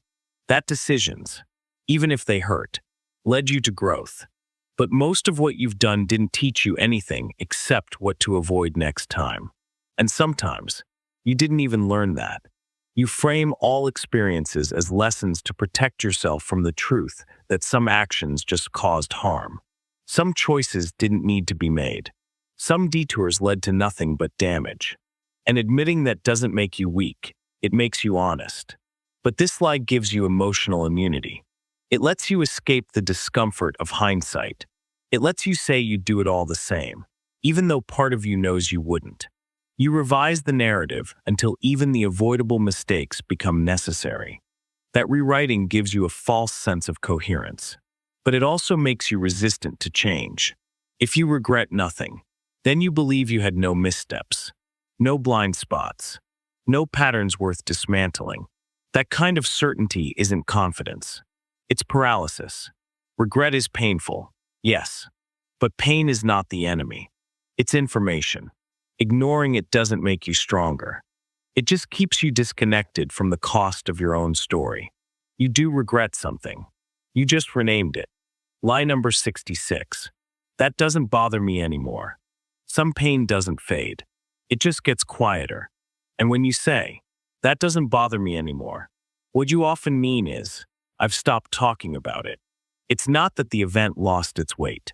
It's that carrying it out loud became inconvenient. You said it too many times. To others. To yourself. At some point, repeating it started to feel like weakness. So you stopped. Not because the impact disappeared, but because the language for it became too heavy to lift again. You tell yourself you're unbothered to appear healed, detached, in control. But detachment isn't the absence of feeling. It's a survival mechanism. If you had to fully feel what it did to you each time it resurfaced, you'd collapse. So you build space around it. You reduce it to a past event. You tell yourself it no longer applies. But the evidence contradicts you. It shows up in the way you pull back, in the way you don't trust, in the way you prepare for abandonment, even when no one's leaving. You say it doesn't bother you, but your body still reacts. Not loudly, just consistently. This lie lets you participate in relationships without making people uncomfortable. It lets you keep moving forward, but it also isolates you. Because if it really didn't bother you, you wouldn't be using denial as the barrier between you and what happened. It still bothers you. You just learn to wear it more quietly. Lie number 67. I'm just tired. You use this phrase as a placeholder. I'm just tired. But fatigue is often a cover for something else. You're not just physically drained. You're emotionally overloaded. You're mentally overstimulated. You're spiritually numb. But none of those things are easy to explain, so you say tired. It's socially acceptable. No one argues with tired. It's safe. But tired doesn't capture the complexity of what's happening inside you. What you're calling exhaustion might be avoidance, grief, rage, quiet despair. But you've compressed all of that into one word that people won't question. This lie survives because it's convenient. When you say you're tired, you're asking for distance without vulnerability. You're signaling that you need rest without having to explain what exactly is broken. But rest doesn't fix what tiredness doesn't name. You take naps and wake up heavier. You sleep longer and feel worse. You block out time, but never feel reset. Because what you're calling tired is a backlog of unprocessed emotion. And no amount of rest can undo what has never been addressed. Sometimes you're not tired. You're lost, disillusioned, disconnected from meaning. And that ache doesn't respond to sleep. It responds to honesty. You keep saying you're just tired, but you've been tired for years. Lie number 68. It wasn't that deep. You say it to dismiss your own reaction, to make your attachment sound smaller than it was. It wasn't that deep. But what you really mean is, I'm ashamed of how much it affected me. This lie protects your pride. It keeps you from looking vulnerable. If it wasn't that deep, then your grief doesn't make you soft. If it didn't mean much, then your silence afterward isn't loneliness, it's strength. You minimize the memory to reduce its control over you. But that control doesn't shrink just because you change the language. You still check old messages, still remember small details, still feel something tense in your chest when someone mentions them. You call it shallow, but your nervous system disagrees. This lie also protects others. If it wasn't deep, then they didn't owe you anything. They didn't fail you. They didn't break anything significant. You get to walk away with your dignity on paper. But your behavior tells another story. You avoid reminders. You fixate. You dream about closure you never got. That's not nothing. That's residue. Minimization doesn't create healing. It just makes your own feelings harder to respect. The moment you label something as minor, your capacity to grieve it becomes illegitimate, even in your own mind. You say it wasn't that deep, but you're still organizing your memory around its impact. Lie number 69, they'll come around. You keep it in the back of your mind. Quiet, hopeful. They'll come around. It allows you to wait without feeling like you're waiting. It keeps you emotionally invested without requiring action. But most of the time, they don't come around. And the longer you believe they will, the more distorted your reality becomes. This lie helps you avoid closure. You delay acceptance by projecting a future where they finally see you, understand you, apologize, return. But that future lives entirely in your imagination. And in the meantime, you stay frozen. No real ending. No real beginning. You believe in their potential more than their behavior. You reframe their absence as a phase. You reinterpret their avoidance as fear. Their silence becomes temporary. Their harm becomes circumstantial. You write a version of them that doesn't exist and wait for it to arrive. This belief doesn't stem from logic. It stems from attachment. You're emotionally tied to the idea that something meaningful can't end this way, that all the investment must yield return, that something must eventually happen to make the narrative whole again. But people don't evolve on your schedule, and some never do, not because they're incapable, but because they're uninterested, or unaware, or fine with how things ended. The longer you believe they'll come around, the more you center your healing on someone else's realization. They might not come around, and even if they do, it won't erase the time you spent waiting. Lie number 70. That's just how relationships work. It's the sentence you use when something doesn't feel right, but you're told it's normal. That's just how relationships work. You use it to justify imbalance, to explain away discomfort, to stay in dynamics that slowly undo you. This lie protects the system. It makes dysfunction look like tradition. It teaches you that constant compromise is maturity. That disappointment is stability. That exhaustion is love. And because so many people repeat it, you assume it must be true. You begin to equate longevity with health. You believe loyalty means staying, even when the staying costs you identity. You accept emotional labor as your job, because that's what it takes. You dismiss resentment as something all couples go through. You name survival commitment. This framing lets you bypass accountability, yours and theirs. If all relationships are hard, then no one has to improve.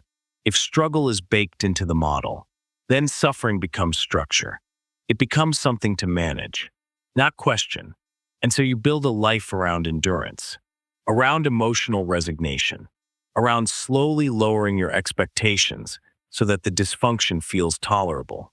But tolerable doesn't mean right. It just means rehearsed. You weren't taught to ask what a relationship should give. You were taught to measure how much you could tolerate before breaking. You say it's just how relationships work. But maybe it's just how yours has stopped working. Lie number 71. They know I care. You assume your presence is enough, that your concern is obvious, that they understand what they mean to you, even if you rarely say it. They know I care. But knowledge isn't transmission. It's interpretation.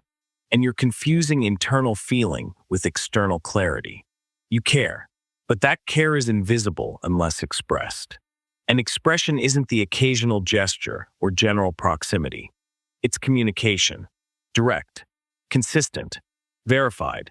But people often skip this step because they don't want to feel exposed, because expressing care can sound vulnerable, or soft, or one-sided. So instead of saying it, you imply it. You do things. You stay available. You check in occasionally.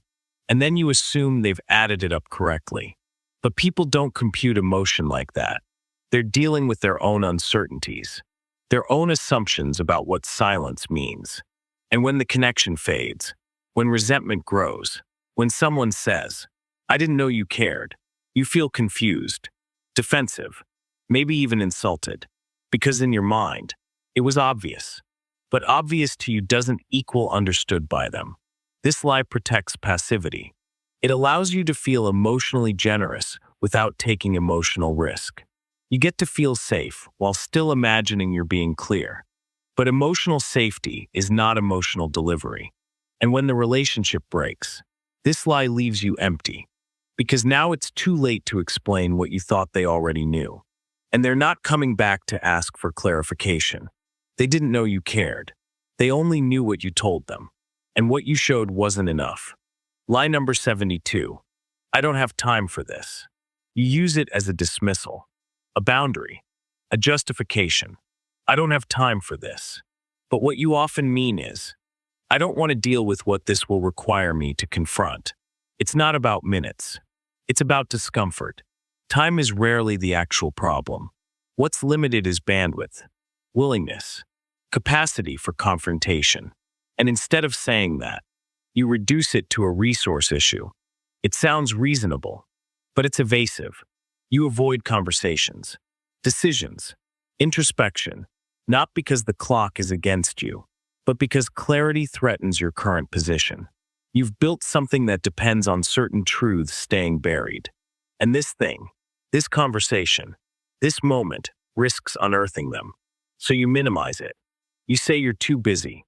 But what you're really saying is, if I look at this closely, I may have to change something I don't want to change. This lie protects your timeline. It lets you delay until emotions quiet down, until you can pretend urgency has passed. But what you're postponing isn't going away. It's becoming more expensive the longer you ignore it. Eventually, the cost of deferral becomes greater than the cost of addressing it.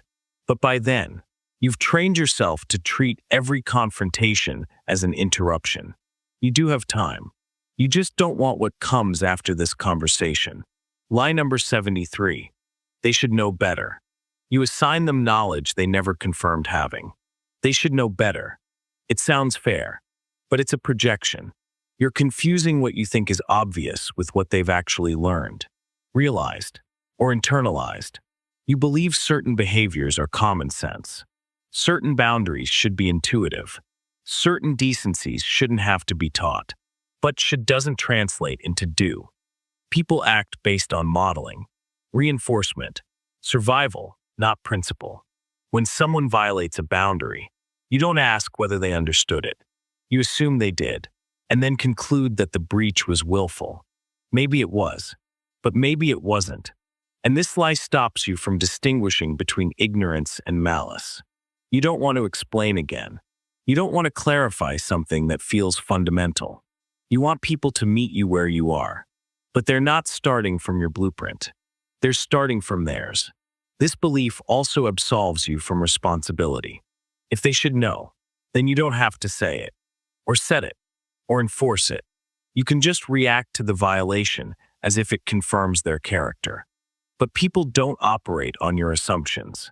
They operate on precedent, on what they've been allowed to get away with, on what they've seen modeled.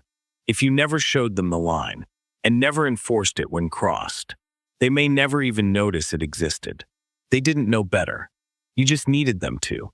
Lie number 74. That's just bad timing.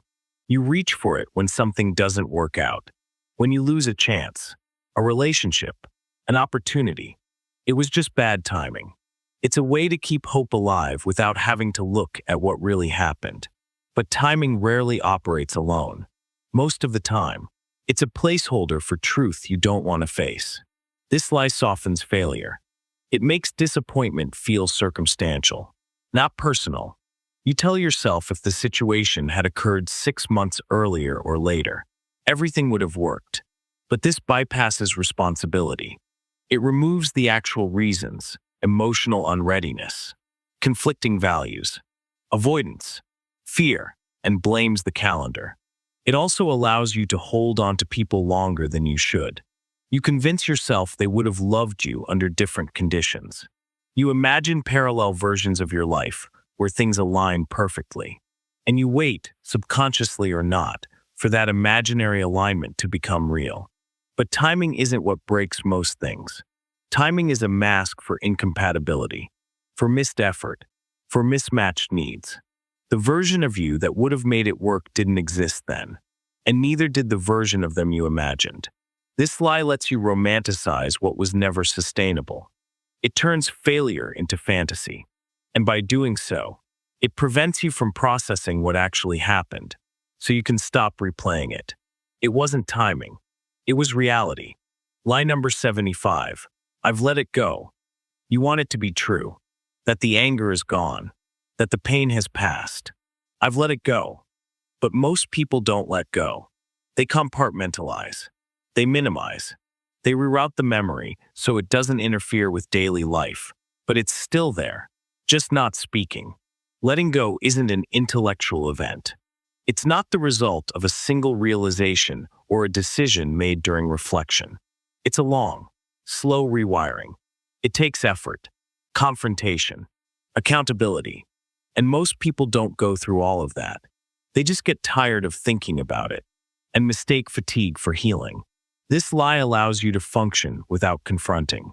You stop talking about what happened, and that silence becomes evidence of peace. But unspoken doesn't mean unfelt. It just means you've trained yourself to keep moving despite the damage.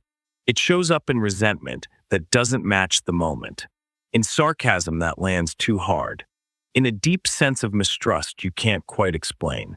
You say it's behind you, but your nervous system hasn't caught up with the story. Letting go is often confused with losing interest. You think because you're no longer emotionally flooded, the process is complete. But that's just emotional numbness, not resolution. You've moved on, but you're still carrying it. Lie number 76. I don't get attached. It sounds like control, like self-possession. I don't get attached. You present it as a strength, as evidence that you're untouchable. But detachment isn't the absence of attachment. It's a defense against its consequences. You learned that getting attached meant losing something: respect, safety, stability. So you rebranded closeness as risk. You tell yourself you're just not wired that way. But you are.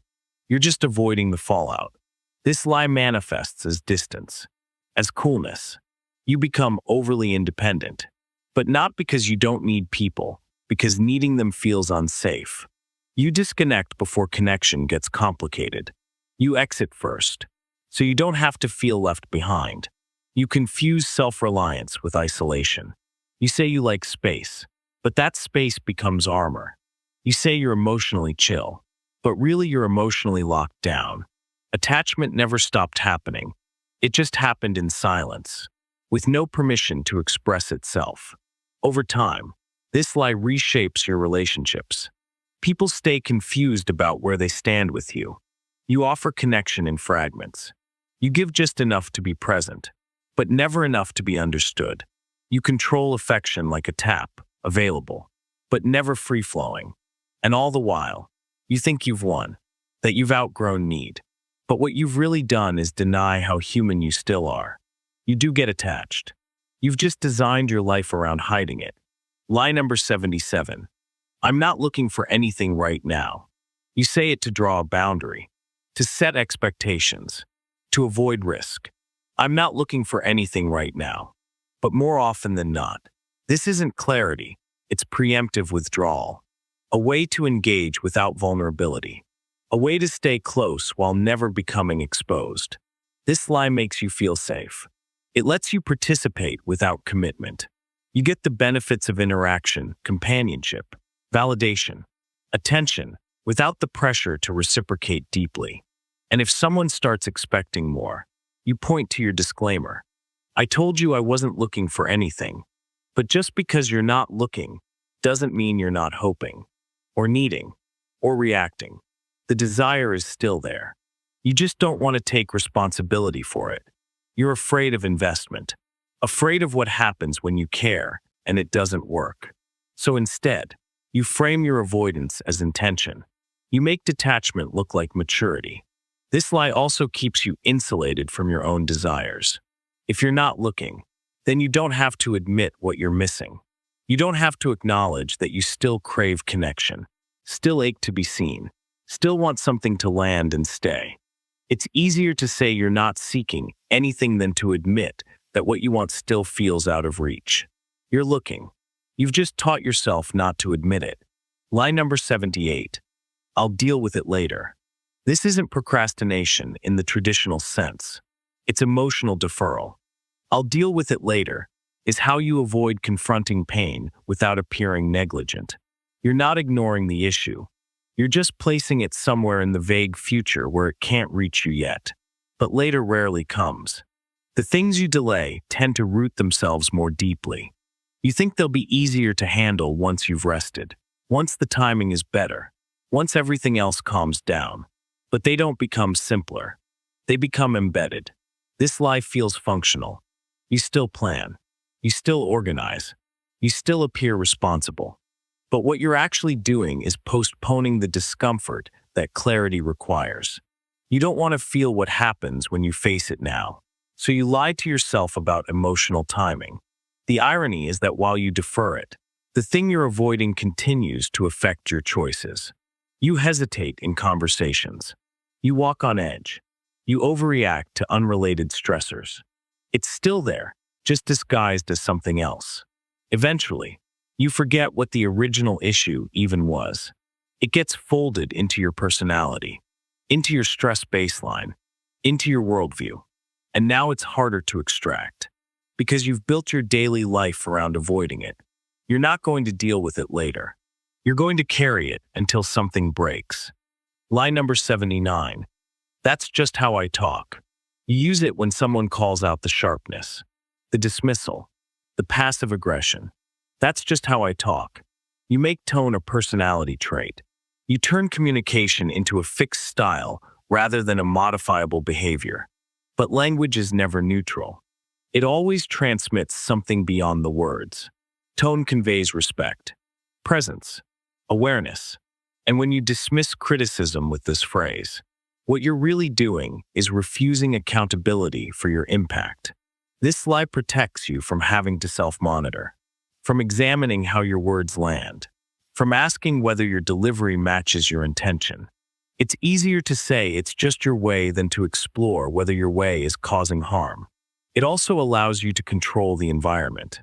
If people around you stop asking for softness, for clarity, for tact, you get to keep your edge without confrontation. You're not adapting. You're asking others to shrink around you. Over time, this lie becomes a kind of shield. You use bluntness to disguise avoidance. You use sarcasm to hide vulnerability. You weaponize brevity to avoid intimacy. And all of it gets covered by the sentence, "That's just how I talk." But your way of speaking isn't just style. It's signal. And if people keep pulling away, it's not because they can't handle your voice. It's because you refuse to hear theirs. Lie number 80. That wasn't about me. When something stings, but you don't want to admit it landed, you tell yourself, that wasn't about me. You rationalize the insult. You explain away the comment. You turn someone else's behavior into a general outburst, not a directed message. It's easier to frame it as projection than to explore whether something about it was actually true. This lie softens confrontation. It protects you from the discomfort of realizing that people sometimes mean exactly what they say, even if they don't say it kindly. It also keeps you from self-reflection. If nothing said about you is ever about you, then you never have to examine your role in anything. But not every wound is misplaced anger. Sometimes it's feedback poorly delivered. Sometimes it's honesty filtered through resentment. Either way, it still reflects something that requires attention, even if the tone was wrong. You say it wasn't about you because you don't want to change, or you're too tired to feel wrong again, or because the alternative, accepting that someone close to you sees you in that way, is too hard to sit with. So you reframe it as deflection and continue as though nothing meaningful was said. Over time, this lie builds emotional immunity, but not the kind that protects you, only the kind that isolates you. People stop being mirrors. Everything becomes noise. No statement is allowed to carry weight unless you've pre-approved its interpretation.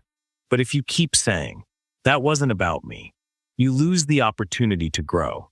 You dismiss patterns. You ignore impact. You become someone who can't be reached unless approached with precision you never require from yourself. It might have been about you, and that's worth looking at. Lie number 81. I can handle it. You tell yourself you're fine, that this isn't too much, that others have it worse. I can handle it. But the sentence isn't always a reflection of strength. Sometimes, it's a refusal to admit depletion.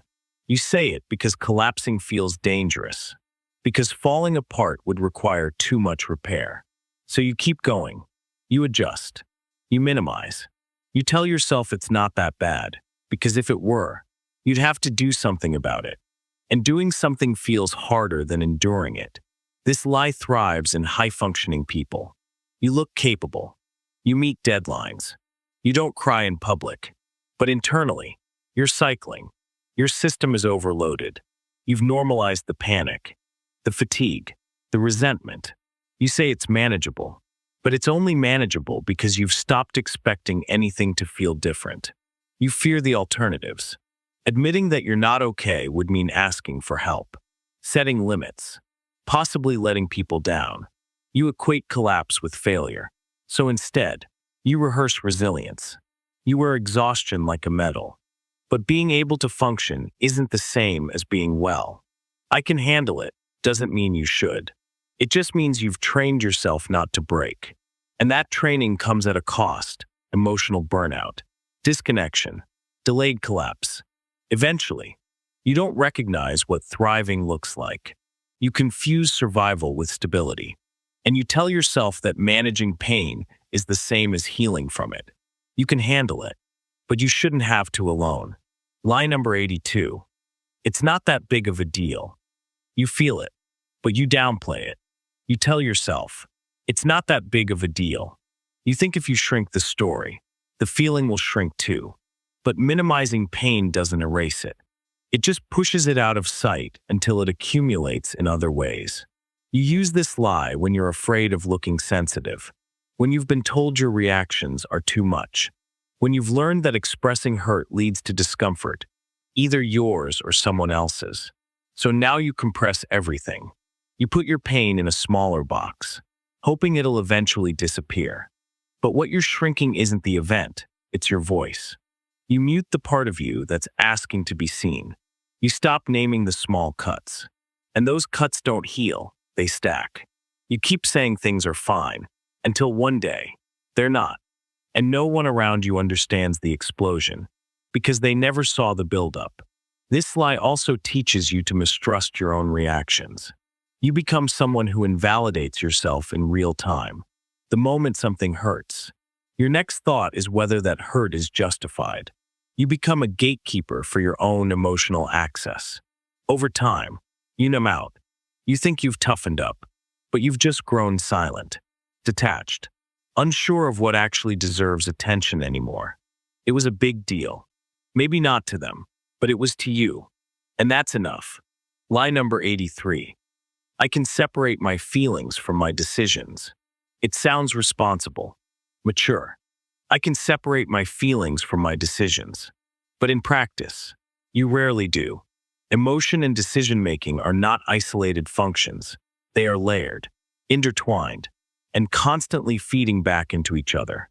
You tell yourself you're being objective, that you're choosing based on facts, logic, timing, but emotion is still there, shaping what you label as important, urgent, or acceptable. You're not separating it. You're just ignoring how deeply it's influencing the lens you're using. This lie creates a false sense of control. It lets you believe you're above bias. But no decision is made in a vacuum. Your mood shapes how you interpret risk. Your fears dictate what you avoid. Your past affects what you assume will happen next. You say you're thinking clearly, but you've already filtered the situation through your emotional history, through self-protection, through unresolved beliefs you haven't named. And when the outcome doesn't work, you look for practical errors. You don't consider that your rational choice was emotionally loaded from the beginning, that you were reacting, not just calculating. This lie also allows you to dismiss others. When they react emotionally, you call them irrational. When they change their mind based on new feelings, you call them unstable. But when you do it, you reframe it as strategy. You separate your behavior from the emotion that caused it by pretending the emotion wasn't there. But emotion is always there. Subtle, contained, repressed. It's still shaping what you call reason. You don't separate feeling from choice. You just bury the connection. Lie number 84. They'll appreciate it one day. You tell yourself it's fine, that your effort won't go unseen forever. They'll appreciate it one day. You hold on to that sentence as a way to justify the imbalance. You overextend, overgive, stay longer than you should, because you believe future recognition will justify present neglect. This lie is an emotional investment plan. You expect that eventually, they'll look back and realize what you did for them, that your patience will be honored, that your silence will be remembered as sacrifice, not weakness. But most people don't revisit the history they benefited from. They rarely see what went unspoken. They remember what was convenient, what made them feel good, not what cost you something. You keep hoping that appreciation will arrive retroactively, but that future rarely materializes. And even when it does, it doesn't repay the damage done during the wait. A late thank you doesn't fix chronic dismissal. Recognition doesn't undo resentment. This lie lets you avoid hard boundaries. You tolerate disrespect by imagining a future in which it will all make sense. You treat pain like an investment, but pain doesn't mature into value. It just accumulates. You want appreciation because it would make your suffering feel meaningful. But not all suffering deserves to be reframed as noble. Sometimes they won't appreciate it. Not now, not later. And that's the part you need to see. Not because it's fair, but because it's real. Lie number 85. I've moved on.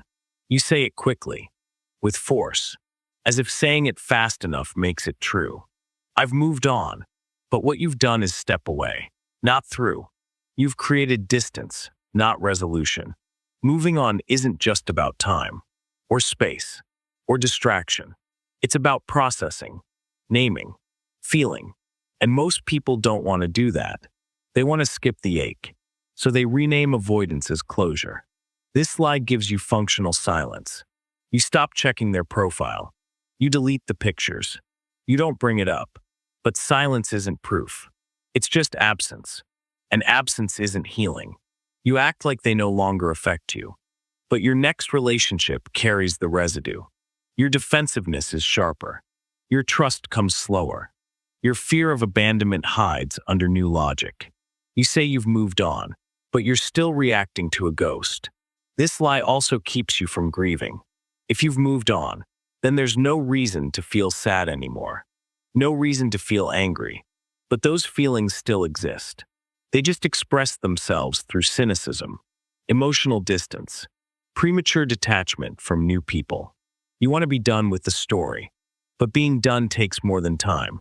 It takes reflection, honesty, discomfort. You haven't done that. You just declared yourself finished. You didn't move on. You moved around it. Lie number 86. I don't have strong opinions.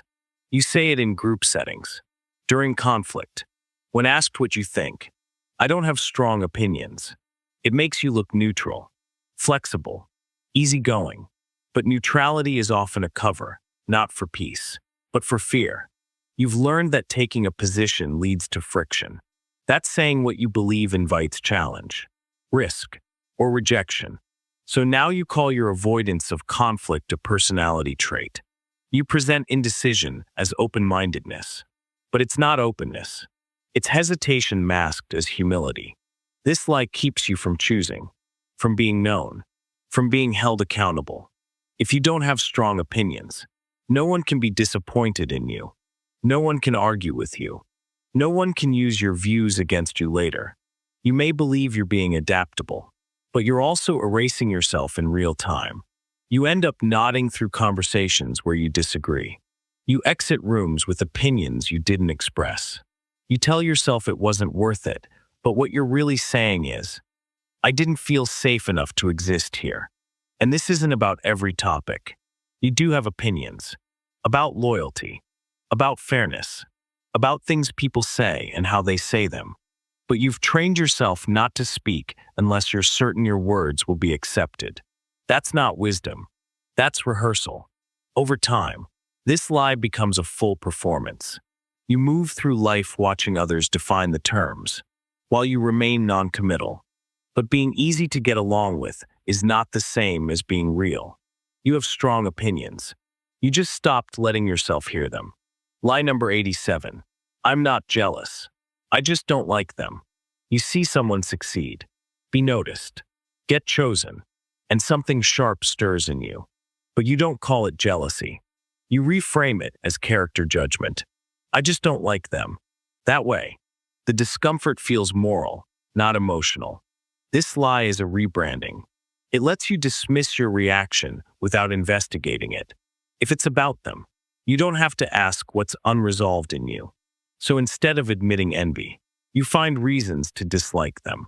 You say they're fake, or overrated, or annoying. But what you're reacting to isn't their flaw, it's their visibility. You confuse criticism with clarity.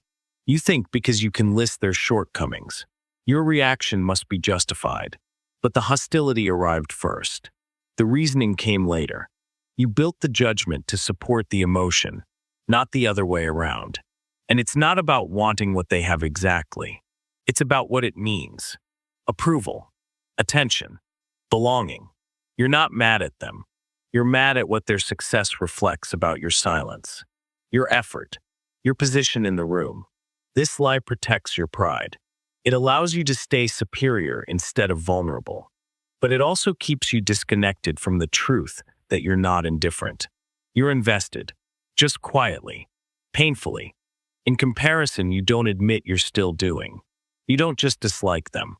You resent how easily they carry what you still feel you have to earn. Lie number 88. I don't think about it anymore. You act as though the memory has faded, like time dissolved its weight. I don't think about it anymore. But your body says otherwise. You flinch when a similar situation arises. You overreact to a minor comment. You disengage without warning. That's not forgetfulness. That's residue. You think because it's no longer on your mind every day. It's gone. But thoughts don't disappear. They relocate. They move into habits, into language, into choices that feel instinctive, but are actually conditioned by the thing you claim you forgot. You may not talk about it, but you act around it. Your relationships are shaped by it. You preemptively protect yourself from it happening again, even when no one's threatening you. You built safety on the premise that it could repeat. And now you live inside that safety like a second skin. This lie is subtle. It's not always loud denial. Sometimes, it's just silence, avoidance, a belief that revisiting the memory is unnecessary, that you've moved on because you can go days without thinking about it directly. But when the subject comes up in conversation, your tone changes, your attention shifts, your language tightens. You haven't forgotten. You've just reorganized the memory until it no longer disrupts your routine, but it still influences your rhythm. It still calibrates your risk. It still informs your limits. You do think about it, just not where you can see it. Lie number 89. I'm just being realistic. You say it like a virtue, a badge of maturity. I'm just being realistic. But realism, in most cases, is just a carefully disguised form of limitation. It's not based on truth. It's based on what you've decided is possible, based on what you've already seen. You frame doubt as wisdom. You shoot down possibilities before they start. And then you call it grounded thinking. But your idea of real is built from past failure, not future potential. It's your trauma, your disappointment, your loss, repackaged as foresight. This lie is subtle because it sounds responsible. No fantasies, no illusions. But it's not responsibility, it's avoidance. You stay small. You stay quiet. You stay hesitant. Not because you've evaluated the risk, but because risk reminds you of where you got burned before. You use logic to cover for fear. You talk about probability instead of desire. You say something probably won't work, not because you know, but because believing it might work would require effort, or belief, or vulnerability. And when others try, when they're bold or open or trusting, you say they're naive. But what you really mean is, they haven't been broken by the same things yet. Realism is just another filter. It's not neutral. It reflects what you've accepted as the edge of your reality. And that edge wasn't created by truth. It was created by what you stopped fighting for. You're not being realistic. You're being rehearsed. Lie number 90. It's not my place. You stand by quietly. You see something wrong, something harmful, something off, but you don't speak. You tell yourself, it's not my place. That way, silence becomes virtue. But what you're really doing is protecting your position at the expense of responsibility. This lie creates comfort. If it's not your place, then you're not obligated to get involved. You're not required to risk discomfort. You get to keep your hands clean while pretending the situation is above or beneath you. But silence isn't neutral. It's alignment. When something harmful is happening, saying nothing is still saying something. And the person being harmed sees your silence. They register it. They remember it. They internalize it. You think stepping back is respect. That not intervening is humility. But it's often just fear. Fear of conflict. Fear of being seen as difficult. Fear of not knowing what to say. So you stay quiet and call it restraint. Over time, this lie hollows out your sense of identity. You become someone who's present but not protective. A witness without a voice. You tell yourself you're staying in your lane, but that lane leads nowhere. And when it's over, you'll say, I didn't know what to do. But the truth is, you knew, it just didn't feel safe. So you left someone else alone in the moment that required your presence. It was your place. You just chose not to stand in it. Lie number 91. I was just joking. You make a sharp comment. It lands wrong. Someone gets uncomfortable. And instead of owning it, you say, I was just joking, as if intent erases impact, as if labeling it humor rewrites how it felt. This lie isn't about comedy. It's about control. You use it to test boundaries without being accountable. You say something biting, then retreat behind the tone. That way, if someone gets hurt, it's their problem. They were too sensitive, too serious, too literal. You frame it as lightness. But it's not. It's deflection. It lets you deliver what you mean without risking confrontation. And when someone calls it out, you make them feel like they overreacted. You protect yourself by undermining their response. This lie works because it creates confusion. The listener starts second-guessing what they heard. Maybe it wasn't that bad. Maybe they're the one with the issue. That confusion keeps you safe, because they're now managing their reaction instead of challenging yours. Over time, this pattern builds distance. People stop telling you how they feel. They flinch. They laugh nervously. They let it go.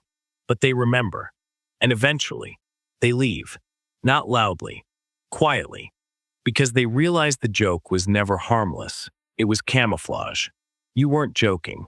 You were saying something real and hiding behind a tone. Lie number 92.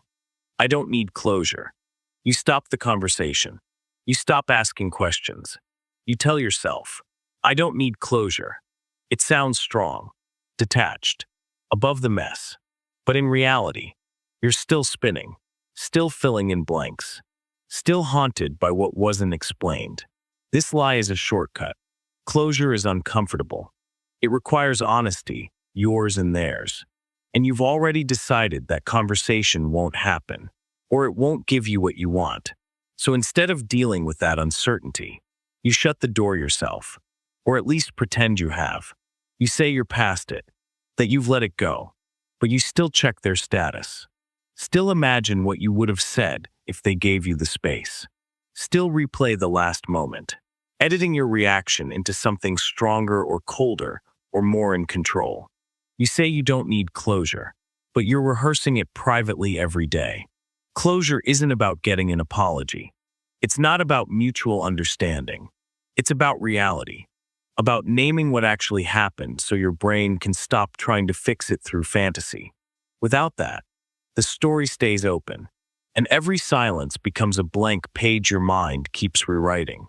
This lie also allows you to avoid accountability. If you claim to be done, then you don't have to confront your part in the ending. You don't have to admit what you ignored, what you tolerated, what you hoped would change. You still need closure. You just stopped believing it was available. So now you pretend the wound doesn't need stitching, just because you threw away the thread. Lie number 93. It's not worth the fight. You walk away early. You don't bring it up. You keep your reaction short. It's not worth the fight. You say it like wisdom, like you've outgrown conflict. But what you've really done is learn to confuse avoidance with peace. This lie gives you a way to stay disconnected. You skip hard conversations because they make you feel out of control. You say you're protecting your peace, but really, you're protecting your comfort. You don't want to escalate. You don't want to be seen as dramatic. So you stay quiet, but tense, agreeable, but resentful. And you convince yourself that maturity means choosing calm over chaos. But calm at the expense of honesty isn't peace, it's suppression. And suppressed emotion doesn't vanish. It accumulates. It leaks into tone, into timing, into distance. You call it restraint. But the truth is, you don't feel safe pushing back. Somewhere along the line, you learn that disagreement leads to disconnection. So now you surrender early. Not because you don't care, but because you care too much and are terrified it won't be returned. This lie also gives others a distorted view of you. They think you're okay with things you're not. They think you're low maintenance, easygoing, unaffected. And by the time the pressure builds to breaking, they're shocked because they never saw you speak. It was worth the fight. You just weren't ready to risk losing. Lie number 94. That's just how life is. You say it when you're tired of asking, when change feels impossible, when disappointment repeats itself, so often it starts to look like design. That's just how life is. But that sentence doesn't describe the world. It describes your resignation. You weren't born believing this. You learned it slowly. After enough tries fell flat. After enough people didn't show up. After enough systems stayed broken. Eventually, you decided that hope was impractical. That effort was delusion. And then you called it realism, so no one would question it. But this lie is not about truth. It's about exhaustion. It's about the moment you stopped believing your actions made a difference. So instead of failing again, you lowered the ceiling. You tell yourself this is what life is, what it will always be. And this makes it harder to see anything new. Even when opportunities arrive, you filter them through the same fatalism. You prelude before trying. You expect abandonment. You brace for disappointment. And so when something finally works, you don't even know how to receive it. This belief also becomes contagious. You pass it down to friends, to partners, to your children. You call it wisdom. But what you're really doing is preloading their lives with your losses. That's not how life is. That's just how this part of your life has felt for too long. And you stopped asking if it could be otherwise. Lie number 95. I've already dealt with that. You tell yourself it's over, that the work is done. I've already dealt with that. But you haven't. You've named it once, maybe twice, and then moved on. You didn't process it. You categorized it. You turned pain into paperwork and called that healing. This lie is efficient. It lets you move forward without having to slow down. You said it out loud once, and that became proof. You told a friend. You journaled. You had one hard cry. Then you closed the file. But closure is not the same as completion. And closure, in your case, was just a silent command to stop revisiting the thing that still shapes your behavior.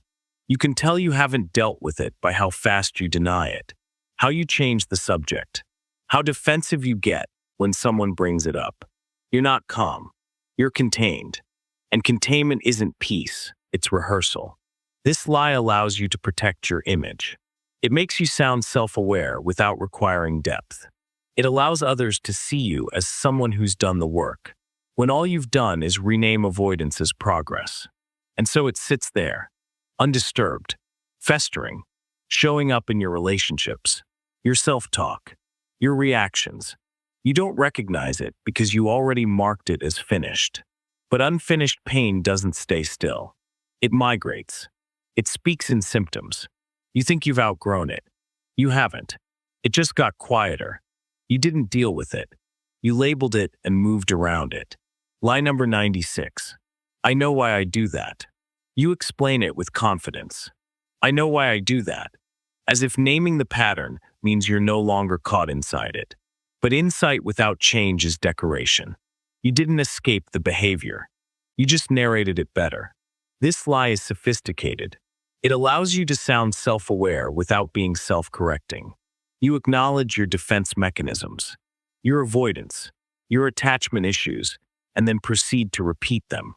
But now, you add commentary. You intellectualize the collapse. And somehow, that makes it feel like growth. You tell people you push them away because you fear intimacy. You say you sabotage opportunities because you're afraid of success. You name the patterns in detail, but you still act them out. And when you do, you say, I knew that would happen, as if prediction is the same as prevention. This kind of awareness becomes a trap. It gives you the illusion of control. You know your wiring, so you assume you're above it. But knowing why you panic doesn't stop the panic. Knowing why you avoid doesn't create the courage to stay. And because the behavior has been identified, it becomes harder for others to call out. They assume you're working on it, but you're not. You're just documenting it. That's not growth. That's performance. You know why you do it, but you still do it. And the why isn't helping anymore. Lie number 97. That's just my standard. You use it to justify distance, high expectations, emotional detachment. That's just my standard. You frame it as self-worth, as clarity, but it's not always about values. Sometimes it's about fear of being close, of being seen, of being chosen and disappointed again. This lie turns control into virtue. You tell yourself you're selective, that you don't tolerate certain things, that your standards are high because you've learned your worth. But you don't question whether those standards protect you or isolate you. You've made the bar so high that no one can reach it. You say it's about respect, but it's also about distance. It lets you remain in charge of who gets in, without ever admitting that you're afraid of what happens when someone finally does. You call it protection, but it's preemptive rejection. You say they didn't meet your needs, but maybe they never had the chance. You filtered them out before anything could happen. You edited people down to assumptions and then blamed them for not passing your test.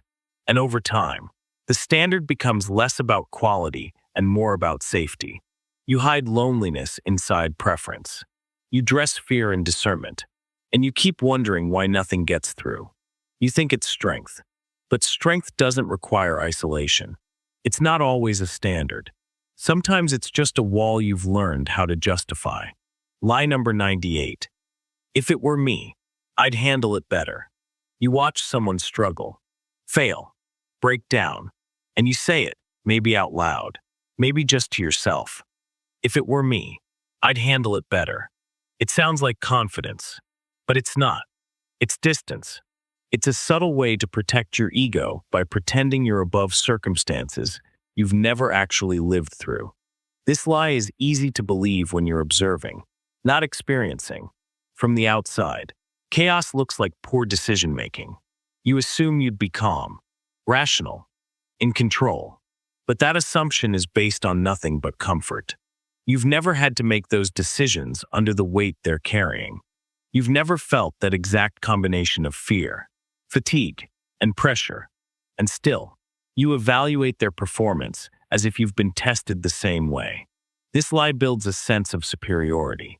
You feel stronger by comparison, more stable, more morally sound.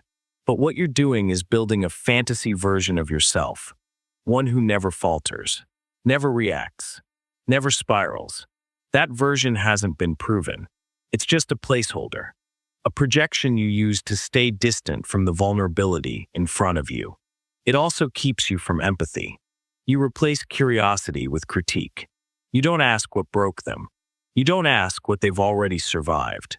You just assume weakness. And then you label it. "If it were me" is a sentence built on comfort. But life has a way of circling back. And when it is you, when you finally do break, you'll remember what you said about the ones who fell first. Line number 99. That's just who I am now. You stop trying. Stop explaining. Stop adjusting. And you say, "That's just who I am now." But what you've done is confuse injury for identity. You've taken the behavior you developed to survive a moment and decided that's who you'll be forever. This lie gives you a way to solidify the version of yourself that stopped growing, the one who became colder, or distant, or reactive. You say it's just your personality now, that you're blunt, guarded, unbothered. But these aren't traits. They're symptoms. They're scars that never stopped bleeding, so you turn them into character. You might even feel proud of it. This new version of you is harder to hurt. They say less, need less, expect less. You've made yourself into something durable, but it's not real durability. It's petrification. You hardened to survive, and now you wear that hardness like a name tag. And it works for a while. People back off. Expectations drop. You stop getting disappointed, but you also stop connecting. You become a version of yourself that's easier to manage, but harder to love. You make sure no one gets too close, and call that growth. But growth isn't fossilization. It's movement. It's discomfort. And if your identity never changes, that's not self-knowledge. It's emotional paralysis disguised as self-acceptance. That's not who you are now. That's who you had to be when it stopped feeling safe to evolve. Lie number 100. It's too late to change. You feel stuck. Maybe you don't say it directly, but you live like it's true. It's too late to change. You've repeated the pattern too many times, said the wrong thing too often, stayed silent when it mattered most. So now, instead of trying to change, you decide you're simply finished. This lie is heavy. It doesn't feel like avoidance. It feels like surrender. It sounds like realism, but it's just exhaustion. You're tired of beginning again, tired of failing midway, tired of disappointing yourself. So you freeze. You call it fate, or wiring, or age. You build a story around your stuckness until it feels structural. But it's not the truth. It's self-preservation. You failed in the past. So you decided to stop the possibility of future failure by eliminating the attempt. It's safer to stay where you are than risk proving yourself right again, that you're incapable of real change. This lie is brutal because it prevents correction. It locks you in a narrative that punishes you twice, first for doing harm, and again for believing you'll always be the same. It says your worst moment is your fixed form, and it lets you rot inside that belief. Change is uncomfortable, risky, nonlinear, but it's always available. You're not cement. You're not code. You're not a finished product unless you declare yourself one. It's not too late. You just convinced yourself it is, so you wouldn't have to try again.